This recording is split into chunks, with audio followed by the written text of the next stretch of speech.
So looks like the stream was deleted on YouTube. Try creating a new stream or just remove this destination. Let's try that. All right, here's what we're going to do.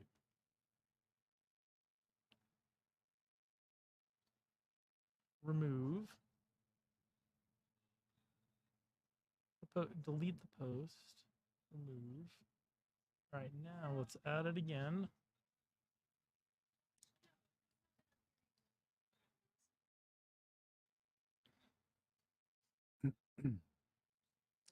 Take your time, buddy. Yeah.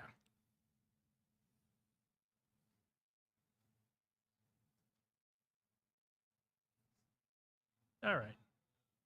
Now let's try. Testing.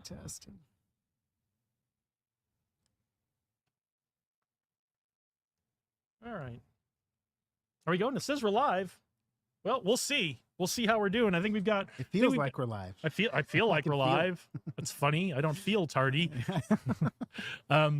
Yeah, so welcome to Live from Tech Alley. We're getting going a little later, but we wanted to make sure we had a fun guest, an interesting guest for you before we started the stream. And so let me get the preliminaries out of the way. We're live from Tech Alley. Tech Alley is the #1 tech meetup, tech community meetup, tech ecosystem meetup in Las Vegas. We're here in downtown Las Vegas, the corner of Charleston and Main at Taverna Costera. We're on their beautiful roof deck with a beautiful view in back of us of the Las Vegas Strip in downtown Las Vegas. If you're in Las Vegas today and you're interested in tech, if you're interested in AI, if you're interested in crypto, if you're interested in drones, if you're interested in coding, if you're interested in hardware, if you're interested in any of those things, come on down and see us. Lunch is free and we'll be starting in about an hour here at Tech Alley. So come on down to Taverna Costera and the surroundings and be part of the fun here, learning all about tech and getting to interact with tech entrepreneurs, tech investors, tech nonprofits, people who are just interested in tech here in Las Vegas. So we're going to start with our first guest now that we've got the preliminaries out of the way. We've got James Roop. He's one of the organizers of Tech Alley. He's been involved with it since almost the very beginning. And you are also giving a talk today, right? Yeah, actually, I'm giving a couple of talks. Tech Alley is now kind of bridged in with Journey NFT Gallery. And so I'll be doing an early talk at Journey from 1:30, and then we're going to carry all the way into 2:45 where my Tech Alley talk starts, and then teach until 4 o'clock. So we're doing a really big 3.5-hour block because a lot of people are starting to show more interest in blockchain. They understand that the technology is emerging and they want to learn how to engage with it safely. Okay. And so we're starting to get a lot more people in. So it's really exciting. So I'll be teaching self-custody, wallet production, and private yield and value preservation, because that's really the goal of what's happening here in the blockchain space is how can we store our value for 100 years where nobody can mess with it? And blockchain is starting to manifest itself as the way to do that. So what are you finding are the things that when people come to you, what are the questions they're asking? What is their interest? And then what are you finding as you educate them a little bit, their interest is becoming after they learn a little more? Yeah, typically their primary interest is what is it? You know, they've been hearing all over the news. They've been watching Bitcoin. They've heard of all these other networks, and a friend or friends of friends are telling them to do these things, and they want to understand it a little bit deeper. Okay. And so I've been in the space for about 9 years, researching Bitcoin, blockchain. I've looked at how these networks treat the money. And I'm going with old school, investors and financiers that say money will gravitate towards where it is treated the best. Okay. And so what I've thought is if I could find a blockchain that treats the individual and the money the best, that's probably where we're going to go. Okay. And so I teach people these basic concepts of value preservation, what makes things valuable, and how we can store them for the future. And that typically, satiates their curiosity. And then we go into wallet construction. And then we start building the wallets, and they start to understand the security between the seed phrases and restoring their backup, and then how the wallet works, and then how to actually get those assets. And now they're ready to engage into the blockchain space. They can start to do commerce there. They can start to store value there. They can start to vote because a lot of these chains are starting, or some of these chains are starting to actually have voting protocols and things like that, which allow people to communicate globally, which is really new. We've never been able to do this before. Yeah, I'm excited about that. I'm excited about taking old technologies or old ways of doing things and building a technology around them that's so secure we're willing to shift our old and tried and true methods that are low risk, because now we have a with the right technology, with the right protocols, it can be even lower risk. Absolutely. And that's just something we have to educate the world about. But you talked about the chains that'll be successful will be the ones that treat people the best, treat consumers the best. So Right. what are the traits that the chains that treat consumers, that treat people the best, what traits do they have? They're very direct when the communication is peer to peer. So you don't insert middlemen. There's no inflated or changing costs. This frustrates people. And so if I wanted to send you money and it's a Tuesday and it's a busy time on the network and a fee is really high, and I'm like, hey, listen, Jason, can I send you that money tomorrow? Because the gas fees are so high. I just don't want to do it, right? This is not treating the individual well. This is pigeonholing the person into a position where they're going to debate on whether they want to do commerce or exchange. So I find that these things don't treat the individual well. So you want to have finite prices, right? When I communicate, I want to pay one particular fee always to do that communication. I don't want to be surprised with other fees. You also want to have a fixed asset class. So we want to have an asset class that can't be inflated or deflated, meaning we don't want to be able to print more or burn tokens. We see this in the American dollar. And what happened with the American dollar when we can produce more dollars, we devalue the purchasing power. So if you go into asset classes that have fixed supplies like Bitcoin or Cardano, you'll find the volatilities there, but devaluing your purchasing power over time doesn't exist in this arena. And people are starting to realize that. And so when I have people that come to me, because I have different demographics of people, some people are curious, they're developers, but some people are retired and they're trying to preserve their value. And so they say, okay, well, I need to go in a fixed supply asset class that treats me well, gives me access to all my money and yields a return. And only certain blockchains actually have these capabilities. And these are the ones that treat people the best. So, I mean, I kind of glossed over them right there, bing, bing, bing, but it really does make a difference. If you have control of your money, it's yielding a return, it's a fixed supply asset class, and the network is growing. This is a magical combo that we haven't seen in history ever, because we've never created a new place to store value. It's always been based off of gold or the country's dollar or the government. We're doing something different, not connected to any government, not connected to any manipulation. And that's why it's so exciting. That's why we're very exciting. it's really cool. It's very exciting. So what are, especially for folks who may not be comfortable with technology, some of the older folks, or some of the folks who are just kind of new to it, what are kind of some of the first things you tell them about this? How do you ease them in without getting too deep into the jargon, without overwhelming them with all of the things that come along with this? Yeah, and you're right, because it is an overwhelming thing. The information that a lot of people are taking in, and the curiosity that starts is, why am I struggling? Why am I not able to purchase as much money? So they come in with that question. And so when you start to solve the inflation issue in their mind, when you start to explain value and what makes something value and what keeps something valuable, then all of a sudden a light goes off in their head and they're saying, okay, this is interesting. This is what I need. So I hope I answered your question, but that's really what they're looking for, is the solution to why they're feeling the way they're feeling right now when it comes to finance and money and value. Blockchain is that arena where we can actually pivot them and say, look, you've been doing it this way since you were born. Your mom did it this way. Your dad did it this way. Everybody did it this way. But technology is now giving you an opportunity to look into something different. And it is a little complicated, but I always talk to people about this too. How hard is it for you to get out your ATM card, go to the machine, you got to type in all these pins, you have to look at the screens. It's actually a process, and it's not as easy as you think. It's just what you're used to. And blockchain isn't any more complicated than that, but it is a new process that we have to get used to. So I try to ease people in with basic concepts of, this is going to protect your value. This is going to protect your voice, your vote for the future world that's emerging, which is an all digital world.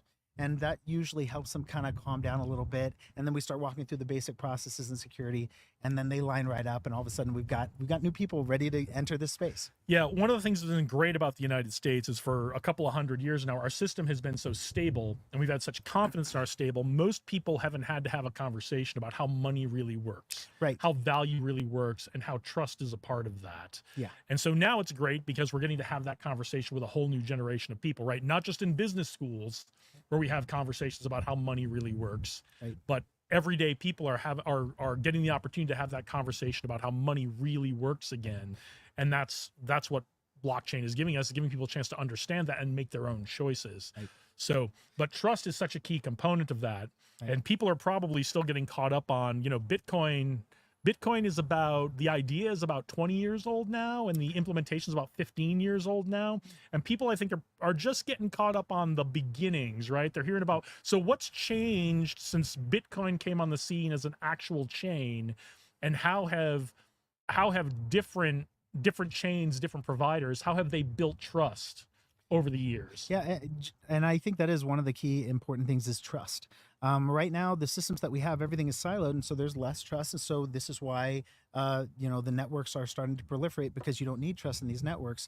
But one of the things to understand is that these networks provide transparency. They provide the ability for people to communicate peerlessly. And so when you couple those things with money, all of a sudden you have a new freedom that we really haven't seen before. And so the big curiosity is for people to really just understand how money works. And nobody really understood that until recently. Data came out and started to reveal things. 20, 30 years ago, they weren't really using charts as much as they are now. Now, charting data, calculating data, public data is everywhere. It wasn't like that 20, 30, 40 years ago. And it was more news-based, it was more emotion. Now it's highly technical. And so it's easier for people to see the truth in money. And so that's why we're having the conversation now. That's why we didn't have it before. We didn't have the knowledge to lay out the data and say, wait a minute, this doesn't seem to work to my benefit. Why am I doing it this way? And that's really how we can get things going, is all that information. Well, and there was also nothing to compare it to. Nothing right? to There was, you had the US dollar and you had foreign currency, and they all kind of worked the same way for the most part, over and over with a couple of exceptions of countries that kind of fixed their currency, well, instead of letting it be control, instead of letting it be a free market on their currency. So you didn't have any alternative. Now we have alternatives. We can test out, and we can watch all of the different monetary theories that academics have come forth with and over the last 100 years, and we can see them all lining up and compare them to each other. See how they fail, see what troubles we have. And what we're realizing is, with all of those monetary systems, now that we have so much more data, we really can do concrete comparisons. And when you have the infrastructure of a bank, and you have the employees, and you have the retirement, and you have the sick pay, these are costs that constantly bleed the bank's profits. And so they have to keep charging to keep their infrastructure going. Blockchain's not like that. There are no employees. There are individuals that are incentivized to keep the network going. And so we have this symbiotic relationship for the first time in communication. We've never had that. There have always been gatekeepers. And so now we have an open, honest communication grid, and money's being stored there. Digital identities will soon be there. Medical records will soon be there. As we expand the use case of blockchain, we're going to see the whole world change, and it's going to accelerate faster than we've ever seen, because now we have AI. Now we have a lot of things that can accelerate this use. And one of the big things that you mentioned earlier was like, what's changed? The biggest thing that's changed, I remember when I first bought my first Bitcoin, you know what it took? I had to write a letter. I had to go to my bank, set up an escrow account, send a letter to China. It took 15 days. After 15 days, if I was lucky, they submitted the Bitcoin into the escrow account that I had established. So it was a 15 to 30 day process to accumulate a Bitcoin. What's changed? Now every single person can pick up their phone, get an app, and have Bitcoin in their phone within a minute. It's minutes. And so this has changed substantially. So onboarding has changed. So why was it difficult to get people on before? Well, there weren't any onboarding ramps. Now we have tons. They're everywhere. PayPal, Cash Apps, Coinbase, Binance, Gemini, Kraken. They're all there, and they're all onboarding people constantly. I think there was, 200 billion just moved into Bitcoin over the past 10 months. So Bitcoin grew faster than any asset class in human history as far as the ETF is concerned. There was a graph that showed gold, and it took gold 8 years to accumulate the value that Bitcoin accumulated in 1 year. So that should tell you something about where money is migrating. And all of the smart people in business, VCs, and the individuals that are keen on this, they're saying, you follow the money. And right now we can see $900 trillion is starting to migrate out of our current ecosystem, riddled with monopolistic attitudes and infrastructure costs, and they're migrating that value into a streamlined global free communication line, which is cryptocurrency and Bitcoin. Bitcoin for value preservation, probably Ethereum for a lot of commerce, and then Cardano, the way I see it, will be like a global voting, value preservation environment for more utility, where you would keep your money at home. And if you want to play, you take your cash out, right, and then you go play at Disneyland. Well, I think Ethereum is going to be more like a business VC environment, because there's no fixed supply in Ethereum, which means eventually they could decide to print you can it make down. the pie bigger, which is what a lot of business people, the first thing we teach, like literally the first class in business school, is always accounting. And they always talk about, in business, you're trying to make the pie bigger. You're trying to get past a fixed supply of money, right? Yeah. You're trying to generate more value. So I want to go back for a minute, because you talked about there are incentives that incentivize, poor sentence, but I'm going to say it that way anyway. Incentives that incentivize people to help maintain the network, to be good actors, to be fair players in the network. And these incentives must be working, because people who have a lot of money and are doing things that require a lot of trust and validation and verification are moving both their money and their business processes into blockchain. 100%. So what are some of the incentives that get people to help manage the blockchains and be good actors and fair players? Because I think the idea here is we want to move to a feeling of trust with all of these. We want the general public to feel like they can trust these things. People who have lots of money and high stakes trust them. What are the incentives for the regular folks who are managing and helping maintain these networks to be good actors? I think the incentives are to manage these networks and to mine or to validate transactions is the payout from the network. It's autonomous. So if you participate in the network and you provide a value to the network, the network will reward you. And so I call this a symbiotic relationship, because we don't see symbiosis in our current economy. It's very top down, and as far as value goes, it's bottom up, right? All the values collected from the bottom and then funneled up to the top. Well, in blockchain, effort yields reward. And so you're motivated to run servers or to validate if you have the means and the ability. And then what you do is you create a gateway for everybody else to participate. So the way my lifestyle works when I run my servers is I erect servers that communicate with the blockchain network and will validate.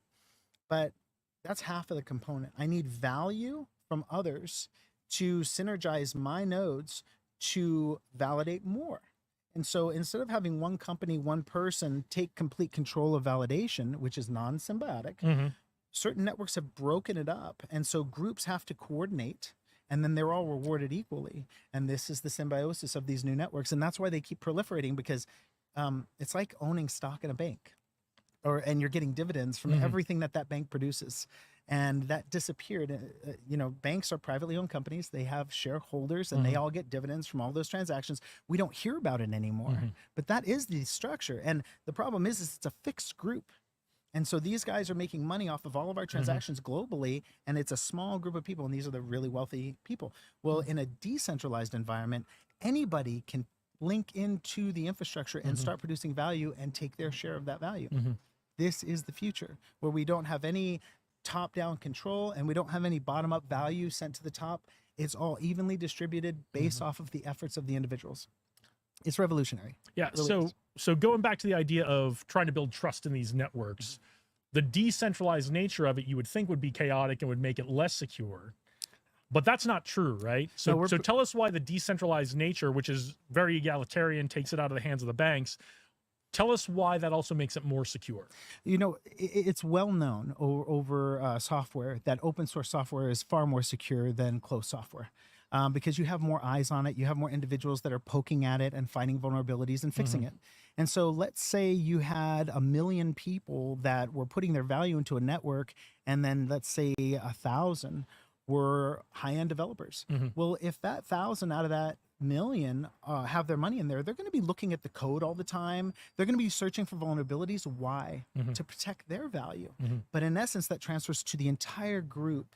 Everybody's value gets protected because of the efforts of all the individuals using it.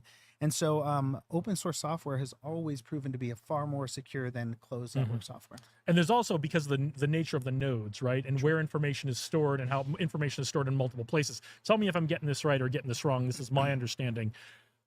let's use Bitcoin as an example, Sure. right? There's a number of servers all over the world Mhm. that all have copies of the blockchain. Yep, the And if any ledger. one person tries to go back and change one of those entries, all the other servers say that doesn't match with what I remember. Correct. So that kind of provides some checks and balances against bad actors who are trying to go in and take advantage of the decentralized nature. Right? And that's exactly how it works. It's just a ledger validation. Everybody has the same ledger, Mhm. and if you have the rights to change the ledger, the rights will allow that data to proliferate through the network Mhm. and then become the new information. But if you don't have the right, the data is simply rejected Yep. and it doesn't fit into the piece. And so it really is a very unique environment where it becomes very difficult to change anything without the proper authority. And I think this has been the biggest problem with all of our data. All of our data has been siloed in environments, and all you had to do was have one hacker get in, and they'd Yep. have access to 20 million people or 20,000 people, Right. depending on what the database was. And now it doesn't matter. All of that can be wide open, spread out. And now you have to crack every individual one at a time. There's no more siloed environments, or at least that's what we're trying to produce. No more siloed environments of data. And once that happens, now an individual to compromise the information, they have to compromise each individual to do it. And so And- it makes and- things a lot more secure. And not only do they have to compromise each individual to do that, they have to do that in seconds or minutes. And they can't yeah. take hours or days to do it because Once the- you know, you because can the change. network is faster than any human saying, hey, this doesn't match, right? So they could keep sending in all this data, and if it doesn't fit, it just keeps getting rejected. Yep. It doesn't slow the network, it doesn't Yep. spam the network, it doesn't break the network. It just rejects. And so, it's funny because when you really understand how this works, you ask yourself, why haven't we been doing this sooner? This is really a much better way. But you have to understand, we didn't have the sophisticated supercomputers in our Yeah, pockets. we didn't have 20, we just 30 years didn't ago. have the ability to do this. Right. And so now, just like when we first invented cars, they had these wheels and there was no storage, and now we have SUVs. Now that we have the car, we're like, hey, look what else we can do Yep. with it. And that's what we're going to start to see with blockchain and Bitcoin. We have the technology and it's not being utilized completely, but they're starting to. Yeah, so And so- take us on that walk, right? Because Mhm. I think just about everybody's heard about money. Mhm. Blockchain is about money, and you can do transactions and all the things we just talked about with those transactions. They can be secure, and they don't have to go through a middleman, and we all get to keep more of our own money. Right. Take us on a walk where you see things going. You talked about voting a little bit. If you're following blockchain at all, people are doing contracts on blockchain. Sure. Take us on a walk of what the realm of the possible is, and what are you really excited about to be able to do on blockchain in the next 18 to 24 months, and then like on a 10-year frame. Yeah. Gosh, it's a whole new world that we're walking into now, and it's accelerated by, biomechanics, AI, blockchain. And so I think it's going to be radically different. I think you will be known wherever you go. I think your access, the way you access things in the world will be far different. It won't be passwords. You're going to have some sort of token Mhm. or some sort of value, and that token can be linked to multiple different tokens that prove your identity Mhm. that have been vetted from other sources. Like, let's say UNLV. UNLV knows you went to school, they issued you your graduation certificate. Right. That graduation certificate can serve as a portion of your identity. Right. And then your movements throughout the day could actually serve as a portion of your identity. And so I see the technology converging on a way that just allows us to seamlessly move through our environment with all the bottlenecks that our Mhm. current computer systems cause, with logging into passwords or resetting Mhm. a password or how to do that. It's all going to be controlled by you, and everything will always work. And so it's going to make the world a really interesting place where we can just do more quicker and get rid of a lot of the friction Mhm. that we see in communication and commerce and the economy. Cool. So we talked a lot about identity. We talked about tokens and things being out on servers. I think some people watching might be saying, what does this mean for my privacy, my right to be forgotten, those kinds of things. Tell us how the blockchains, what are some of the methods that people are using to address some of the privacy concerns? I think if we were going to focus on privacy, we would really keenly look at a network called Cardano. Okay. Because Cardano is working on a global standard, a DID standard that's accepted worldwide. And this standard allows you to create an identity token, store data on it, whether it be medical, history, your bio, whatever. And you can actually sign to choose which data is released. And so you can do anonymous transactions. You can do a transaction with your doctor and say, hey, I'm going to give you my medical record for 24 hours. You can review it, and then it'll kick back to you. And so instead of having your data just out there, you're going to be able to control what gets out there and when. And so privacy is going to be a big component, and certain networks are working really hard on that. And I think Cardano is probably one to watch because they've come up with a voting protocol. So now people will be able to vote, and it will be public. You can see your vote and you can count it with all the other votes, and every single individual can prove that their vote is there, and you won't be able to have any fake voting. But the way they're setting it up is also nobody else will be able to see how you voted. Voting polls should be open. Yep. Yeah, and you should have the choice to whether you want to say, I want to make my vote known or I want to make my vote anonymous. Yep. But I believe polls, as far as the tallies are concerned, we won't know the individual. Absolutely right. Yeah. But voting polls will and should be open. And I think one of the biggest bottlenecks we have, because we have voting right now, is digital identity. You can't have voting without identity. And so once identity starts to hit the surface, you're going to see voting emerge very, very rapidly, because we can actually prove who voted and when, if need be. Whereas right now, gosh, the way they do it is so archaic, right? It's all paper really still. So very, so that's just what I want to emphasize is people are thinking about these things. They're not just, gas pedal down all the way forward going, we'll figure it out when we get there. People are thinking through the privacy concerns, the anonymity concerns. Sometimes we don't want people knowing everything we're doing, but we still want to do things online. So I'm glad people are thinking about that, and yeah, we're gonna figure it out like most things. It's a brave new world. So what can people expect in your talks coming up later today? Basically today I'm going to be talking about money theory, value preservation, and we're going to pose the question, how do you store value for 100 years without it disappearing? Because right now there has not been any one place somebody could have stored, let's say, $1 million for 100 years without it having to have moved locations or shift to somewhere else. And we're starting to look at blockchain as that potential place to store value. So right now I see your time, my time is finite. We live on this earth for only so many hours, and one day we'll die. And so really our time is our most precious asset. And if we exchange our time for money, we don't want that asset to be devalued. That's quite literally stealing our life. It's stealing our time.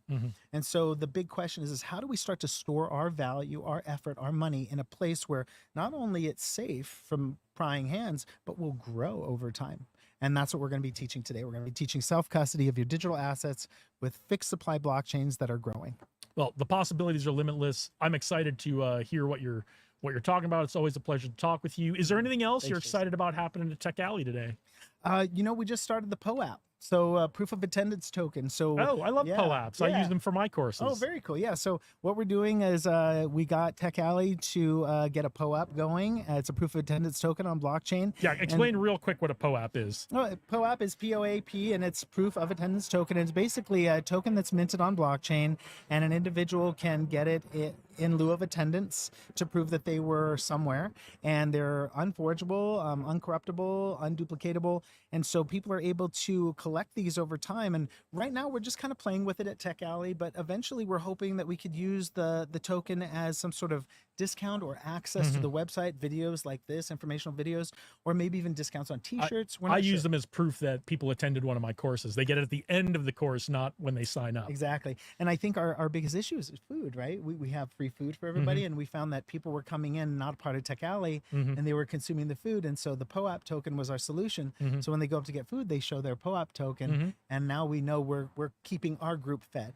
right? And so these are solutions that anybody can use, restaurants, sandwich shops, stuff like that. They just have to discover it, and it's really exciting. So yeah. Well, I'm gonna have to go. I guess there's probably a QR code to scan to get your POAP. Josh has got it. So if you want to get your, is this the very first one? It is. If you want to get the very first Tech Alley POAP, come on down.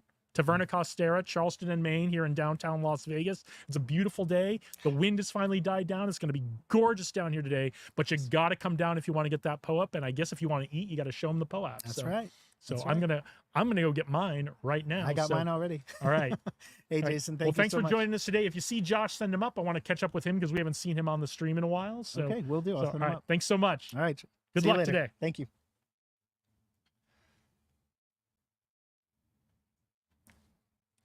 All right, well, that was James Roop. He's doing 2 talks today. Just he gets more and more ambitious every time we come down to Tech Alley. So, yes, you've got to get down to Tech Alley if you're in Las Vegas, or if you're not in Las Vegas, but you're going to be here in the third Saturday of every month in the future. Come on down, whether you're interested in tech, whether that's AI, whether that's crypto, POAPs, drones, hardware development, software coding development, entrepreneurship, investing. Come on down to Tech Alley. We are going to take a little break here, so you're going to see a blank screen for a little while, but we will be back. So hang out, and I am going to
muted here. All right, we are back. We are back with a good friend of ours. We are back with Martin, and we want to get all the updates on his startup. I think you were here with us last month or maybe 2 months ago. So last month. So we're still doing Gulp It Out, huh? Absolutely. So tell us all about it. Gulp It Out. Well, Gulp It Out is a peer-to-peer knowledge sharing platform where we're focused on self-introduction videos. Like, to me, that's the best way to connect with others, is to learn who they are right away without cutting through all the nonsense that people don't want to, right? They don't want to like read a long bio, even a short bio. They don't want to read it. They just want to look in somebody's eyes, like read their body language to see if that's somebody they want to connect with. And so that's what that's the basics, the core base of my platform. And since we last spoke, I came up with how to deploy that. Okay, Because, that is new. so it is new, because it's not easy, you know, like people do understand, like, oh yeah, okay, self-introductions, but how is that going to help them, and how is that going to help with what they're trying to pursue? So let's talk a little bit about how this started out Okay. and then what it evolved into, right? Because this started out not terribly different, but you had a different vision when you started a few years ago with this. Yes, You absolutely. need to keep this closer to you, though. Yes. It started off as more like a B2C, more like a social thing, where like you could find others in a community of like-minded people who are there to help share knowledge. Because I guess the core of why I'm developing and building Gulp It Out is I want to democratize how we share knowledge, and I want to decentralize how we view expertise. Right. You know, because then a lot of our old traditional ways, how we acquire knowledge and how we view expertise, I feel like there's a there's sort of like a how would I say it? It's not streamlined. You know, there's I feel like there's blockers. It's still very much, if you want to learn something, you have to go to an institution. You have to go to somebody who's established to learn something from. If you want to teach people things, it is very, I don't want to say it's hard, but like it's very easy to go set up a website, to go set up a course, to go do all that stuff. But to get people to know that you have knowledge that you want to share, whether that is for a price or for free, you have to rise above all the other noise out on the internet to do that, right? Agreed. And so what Gulp It Out initially intended to do was to help link these people up, people who had knowledge and people who were looking for knowledge. And it was a way to link these people up without having to go through middlemen. Absolutely. A non-traditional way, more straightforward. And how we do it in real life is like we introduce ourselves to others, just like here at Tech Alley, right? In Tech Alley, we're here to network. A lot of people are here to meet other like-minded people to see if they could acquire knowledge and exchange ideas. And I want to, and I'm streamlining that on my platform. And how we do that is through personalized self-introduction videos, 30 to 60 seconds long. You just introduce who you are, what you're about, what you're trying to accomplish. Then people in the platform will be able to search and watch your intro video. It's a combination. It's like LinkedIn and TikTok had a baby, right? So instead of like a still image and like a bio and like a resume where people have to read, people could just immediately start watching watch an intro video of who you are, what you're about. And if they like you, if they're interested, if they catch a vibe, I'll be able to link you up just like a FaceTime, and you could have a conversation right then and there without any of these blockers or to that kind of deny you to, get in touch with somebody. Now, when I go record my intro video, which I still need to do, I'm a little behind on that, helping Martin out with this, but I need to do that. When I go do that, do I need to go tag that video about what I'm all about? Does the platform understand what my video is saying, and is that how it matches people up? What's going on? A little bit of the nuts and bolts of how you match people. Absolutely. Well, that is all because we're at Tech Alley, so let's talk about some tech. Okay, sounds great. Great question. That's all evolving and refining right now. I'm getting people to understand the value of introduction videos. So I'm just getting people interested in creating an intro video, but then the matching is evolving. So yes, you'll be able to tag your interests where people could search and discover who you are. For like you, Jason, you'd be able to put entrepreneur, veteran, business owner, whatever, Internet right? blowhard. Right. Tech out, all of that. You'll be able to like have your own personal hashtags, and so people would be able to just discover you through that search, right? If they type in Las Vegas veteran entrepreneur tech, and then you would be part of a feed of people that fit your profile, and they'll be able to watch different intro videos like yourself and others. And that's the TikTok like part of it, That right? is the TikTok is you just part get of a it. feed and you watch the video, you can scroll You to could the just next keep one, scrolling and scroll to the learning next new one. people, discover who they are by just watching them introduce themselves until you feel like, oh, this is a person I really want to collaborate with, or I have a question that this person may have an answer to, and I want clarity right away. All right. So before we tell people how to get there and make their intro videos, what makes a really great intro video on your platform?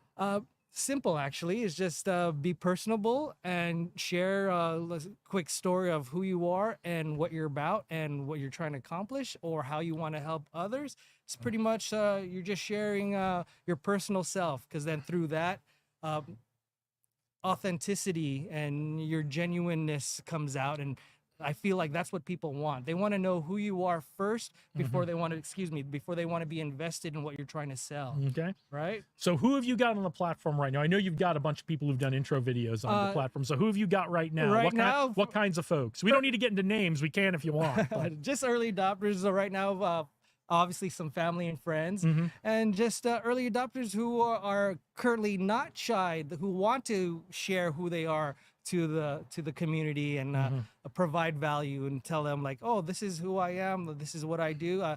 If you're looking for this, I can help you do that. And so right now it's just people who are not shy right now. Awesome. And I don't think we talked about it last time you were on. You come from a photography background, but you're also a veteran. I am. So tell us a little about how your experience in the military and as a veteran led you down this path to creating this platform. Oh, okay. Perfect. Yes, I was in the U.S. Navy as a naval combat photographer from 1998 to 2004, and I learned so much. That was definitely a growth experience for me, and I learned so much, not only what I'm capable of, but also learned like how to value others and how putting myself out there and helping others will help me back.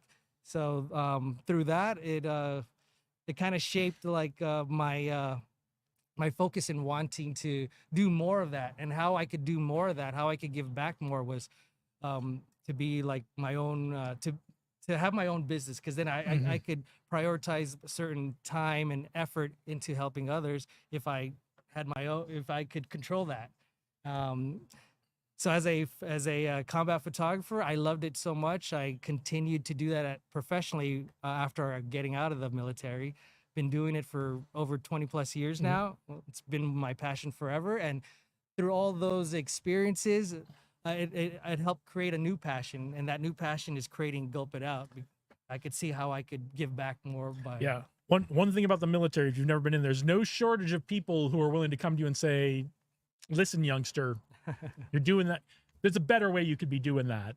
And I think that's some of the genesis here, right? So you have something you want to talk about here. Let's hold that flyer up. Hold it up for the camera there. Something quick. So Sophia, would you hold this up right in front of the camera? Yes. Let's get that real close to the camera, right in front. Closer. Stop. Nice. So this is Dr. Sanchez, who's my dentist. He does free dental work for veterans during Veterans Day. So any veterans who need some dental work, please jot that information down, and he'll give you free dental work on Veterans Day on November 8th. Yeah, so get your dental work done. I know as a veteran, sometimes it's hard dealing with the VA. Yes. Sometimes it's hard dealing with TRICARE. Not everyone has all the benefits coming out of the VA and that kind of stuff.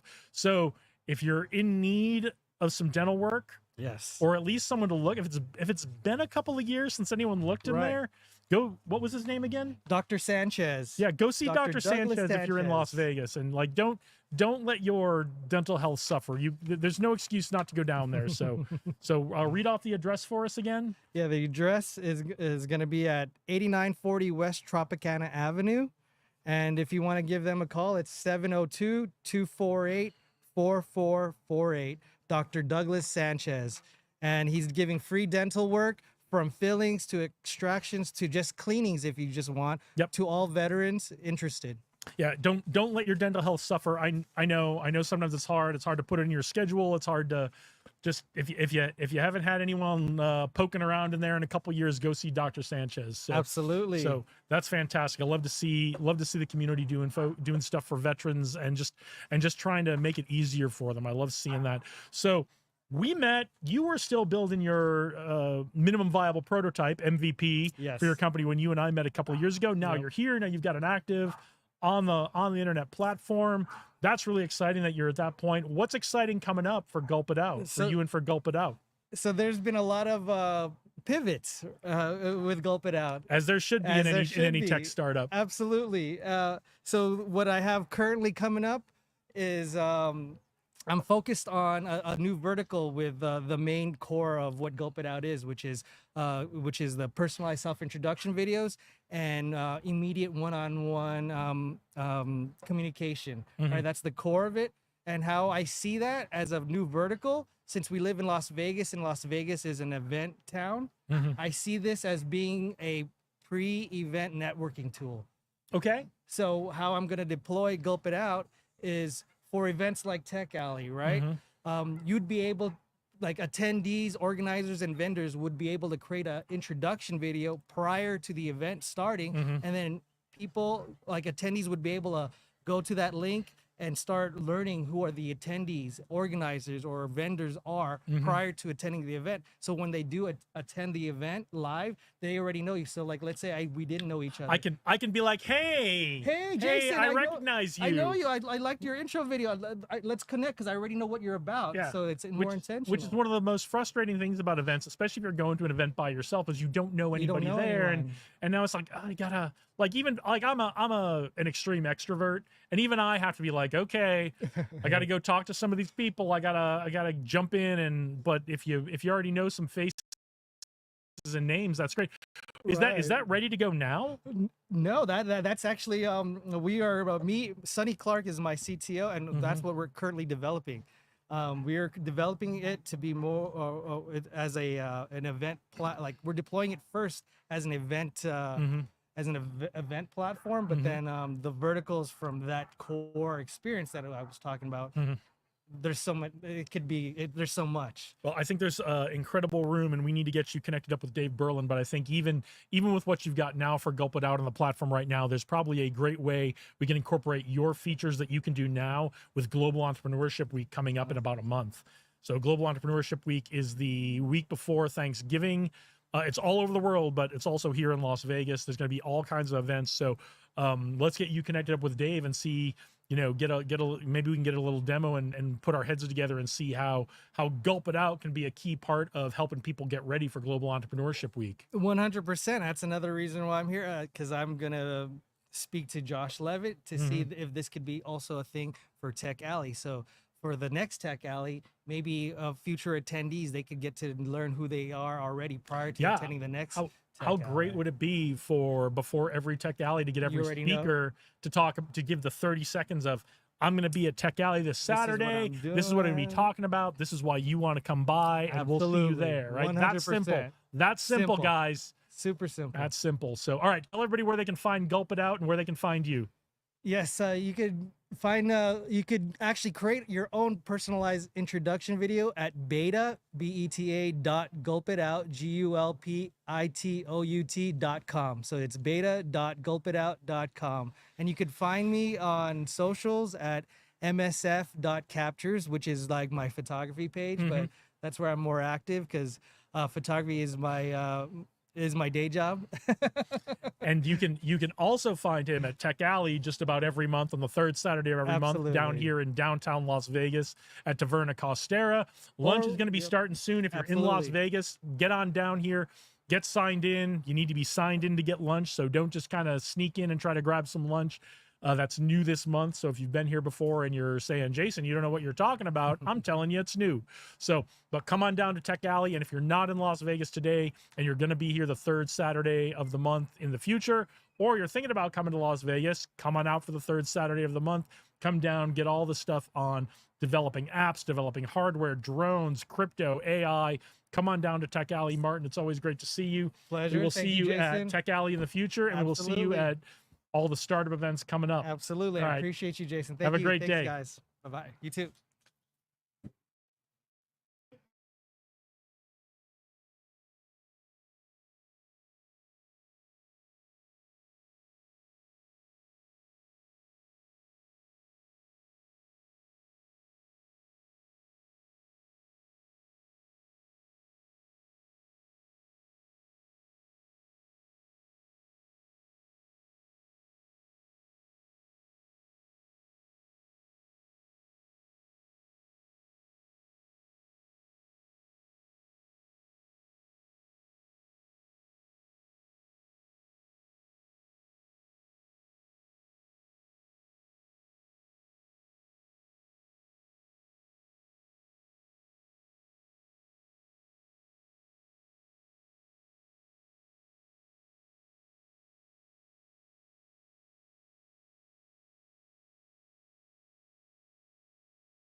Yeah, so we're back with Josh Levitt, the genius behind Tech Alley, I don't know about the genius. visionary behind Tech Alley. We've had him on before. We've done some other podcast episodes with him. It's always great to have you back, Josh. We are through the morning Yeah. of Tech Alley. So some new things going on this month at Tech Alley. Tell us a little about the new things. James is already up here telling us a little bit about POAPs. Yeah. But yeah, tell us what's new at Tech Alley this month. So yeah, you're right. It's going by fast. Right. We got here at 8:00 Yeah. because there was we're part of Startup Week, and so we decided to host a early morning like networking, coffee, and breathwork session, just to Oh, kind of get very everybody nice. sort of engaged. So yeah, local business here provided that, and Is that going to be a regular thing? No, The I don't morning think so. breathwork thing? I don't think so. Okay. 8:00's a little early for me as well, but we thought, in the spirit of Startup Week and bringing new folks into, Yeah. the space, let's try something different. So yeah, it was. I mean, this morning was amazing, nice and cool, and Beautiful. oh yeah, and I don't know if it was the breathwork, person doing the job, but man, there were birds flying around when they were doing. Yeah, so it was a really neat sight to see. But yeah, Tech Alley this month, I think we're trying a few things. Number one, I updated the Tech Alley website, Okay. and the reason why, what I did, and the goal is I recognize that Tech Alley is unstructured in a way, right? You come here, it's a community event, you meet people, you network, you listen to the people that are organizing these meetups, the hosts, but then you go on your way, and then Yeah. you come back next month. So my question was how can we continue those conversations and Yeah. continue those connections, Absolutely. and increase some structure to helping people get from idea to market, or from Okay. introducing themselves into a career, or a technology into a career, Mm-hmm. and just kind of keep the conversation going. So yeah, we put together a new site that has the groups, and Mhm. the organizers are the administrators of those groups, and we got discounts for folks. We have Over $1 million worth of discounts million on the worth of- Tech yeah, Alley yeah. website. and people use it. I actually get an email whenever it says, "Hey, somebody signed up for this thing." I go, "Oh, that's Awesome. cool, Fantastic. I hope they used it well." And it's all it's all free. And then we're partnering with Kurt and his Mhm. Fusion 42 Oh, yeah. to help people that have those ideas to get to that next level at this market, or so on. And we're trying to figure out ways to track, because I want to make sure that we're making some sort of impact. And we're also looking at doing some business association parts to it, to make sure people have access to certain resources, or discounts, or something. Again, how do I go from, if I have an idea, or if I just have in a business, how do I stabilize it? How do I scale it?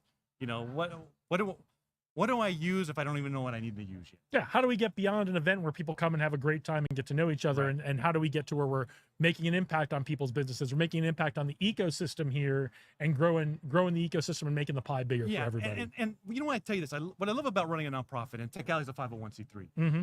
is that I don't have to go to shareholders and say, "Hey, everybody, look how much money we made." Yeah. I go to my board and I say, "Look at the impact we made. Mhm. Look at the cool things that we were able to do." And what that means is we have the opportunity to do things that either haven't been done, or try to push the community into a certain direction by Mhm. introducing new ideas to it. Again, even if the payoff isn't financial, which none of it is, but it's simply to say we're bettering the community, or we're helping out the folks that participate. And so I always challenge folks, they come up with something different that we can try.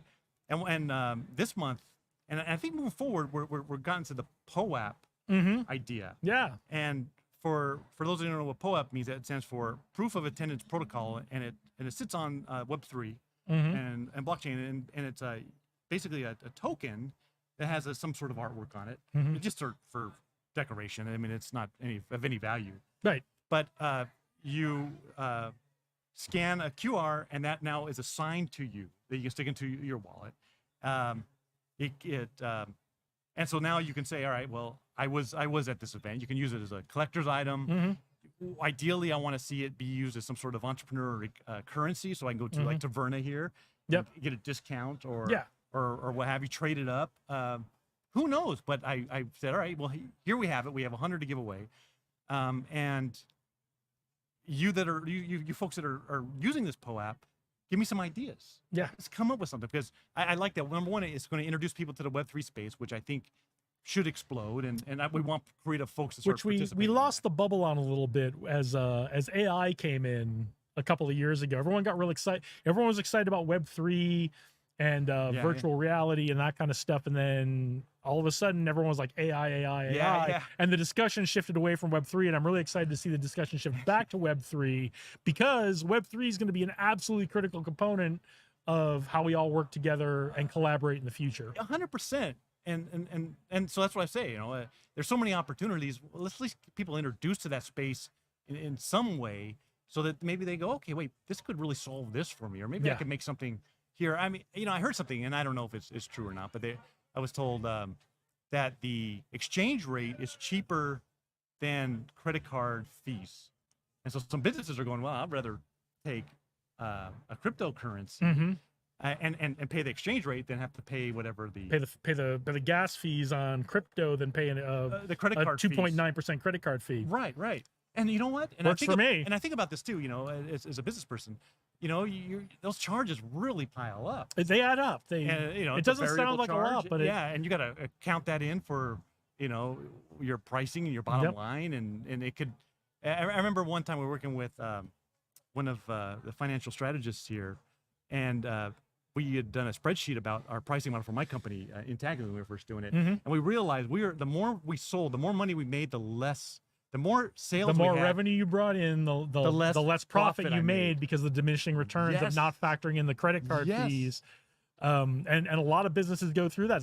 They either find they have to rework their price structure if you don't think it through ahead of time, That's right. or you don't build your margins high enough in the first place.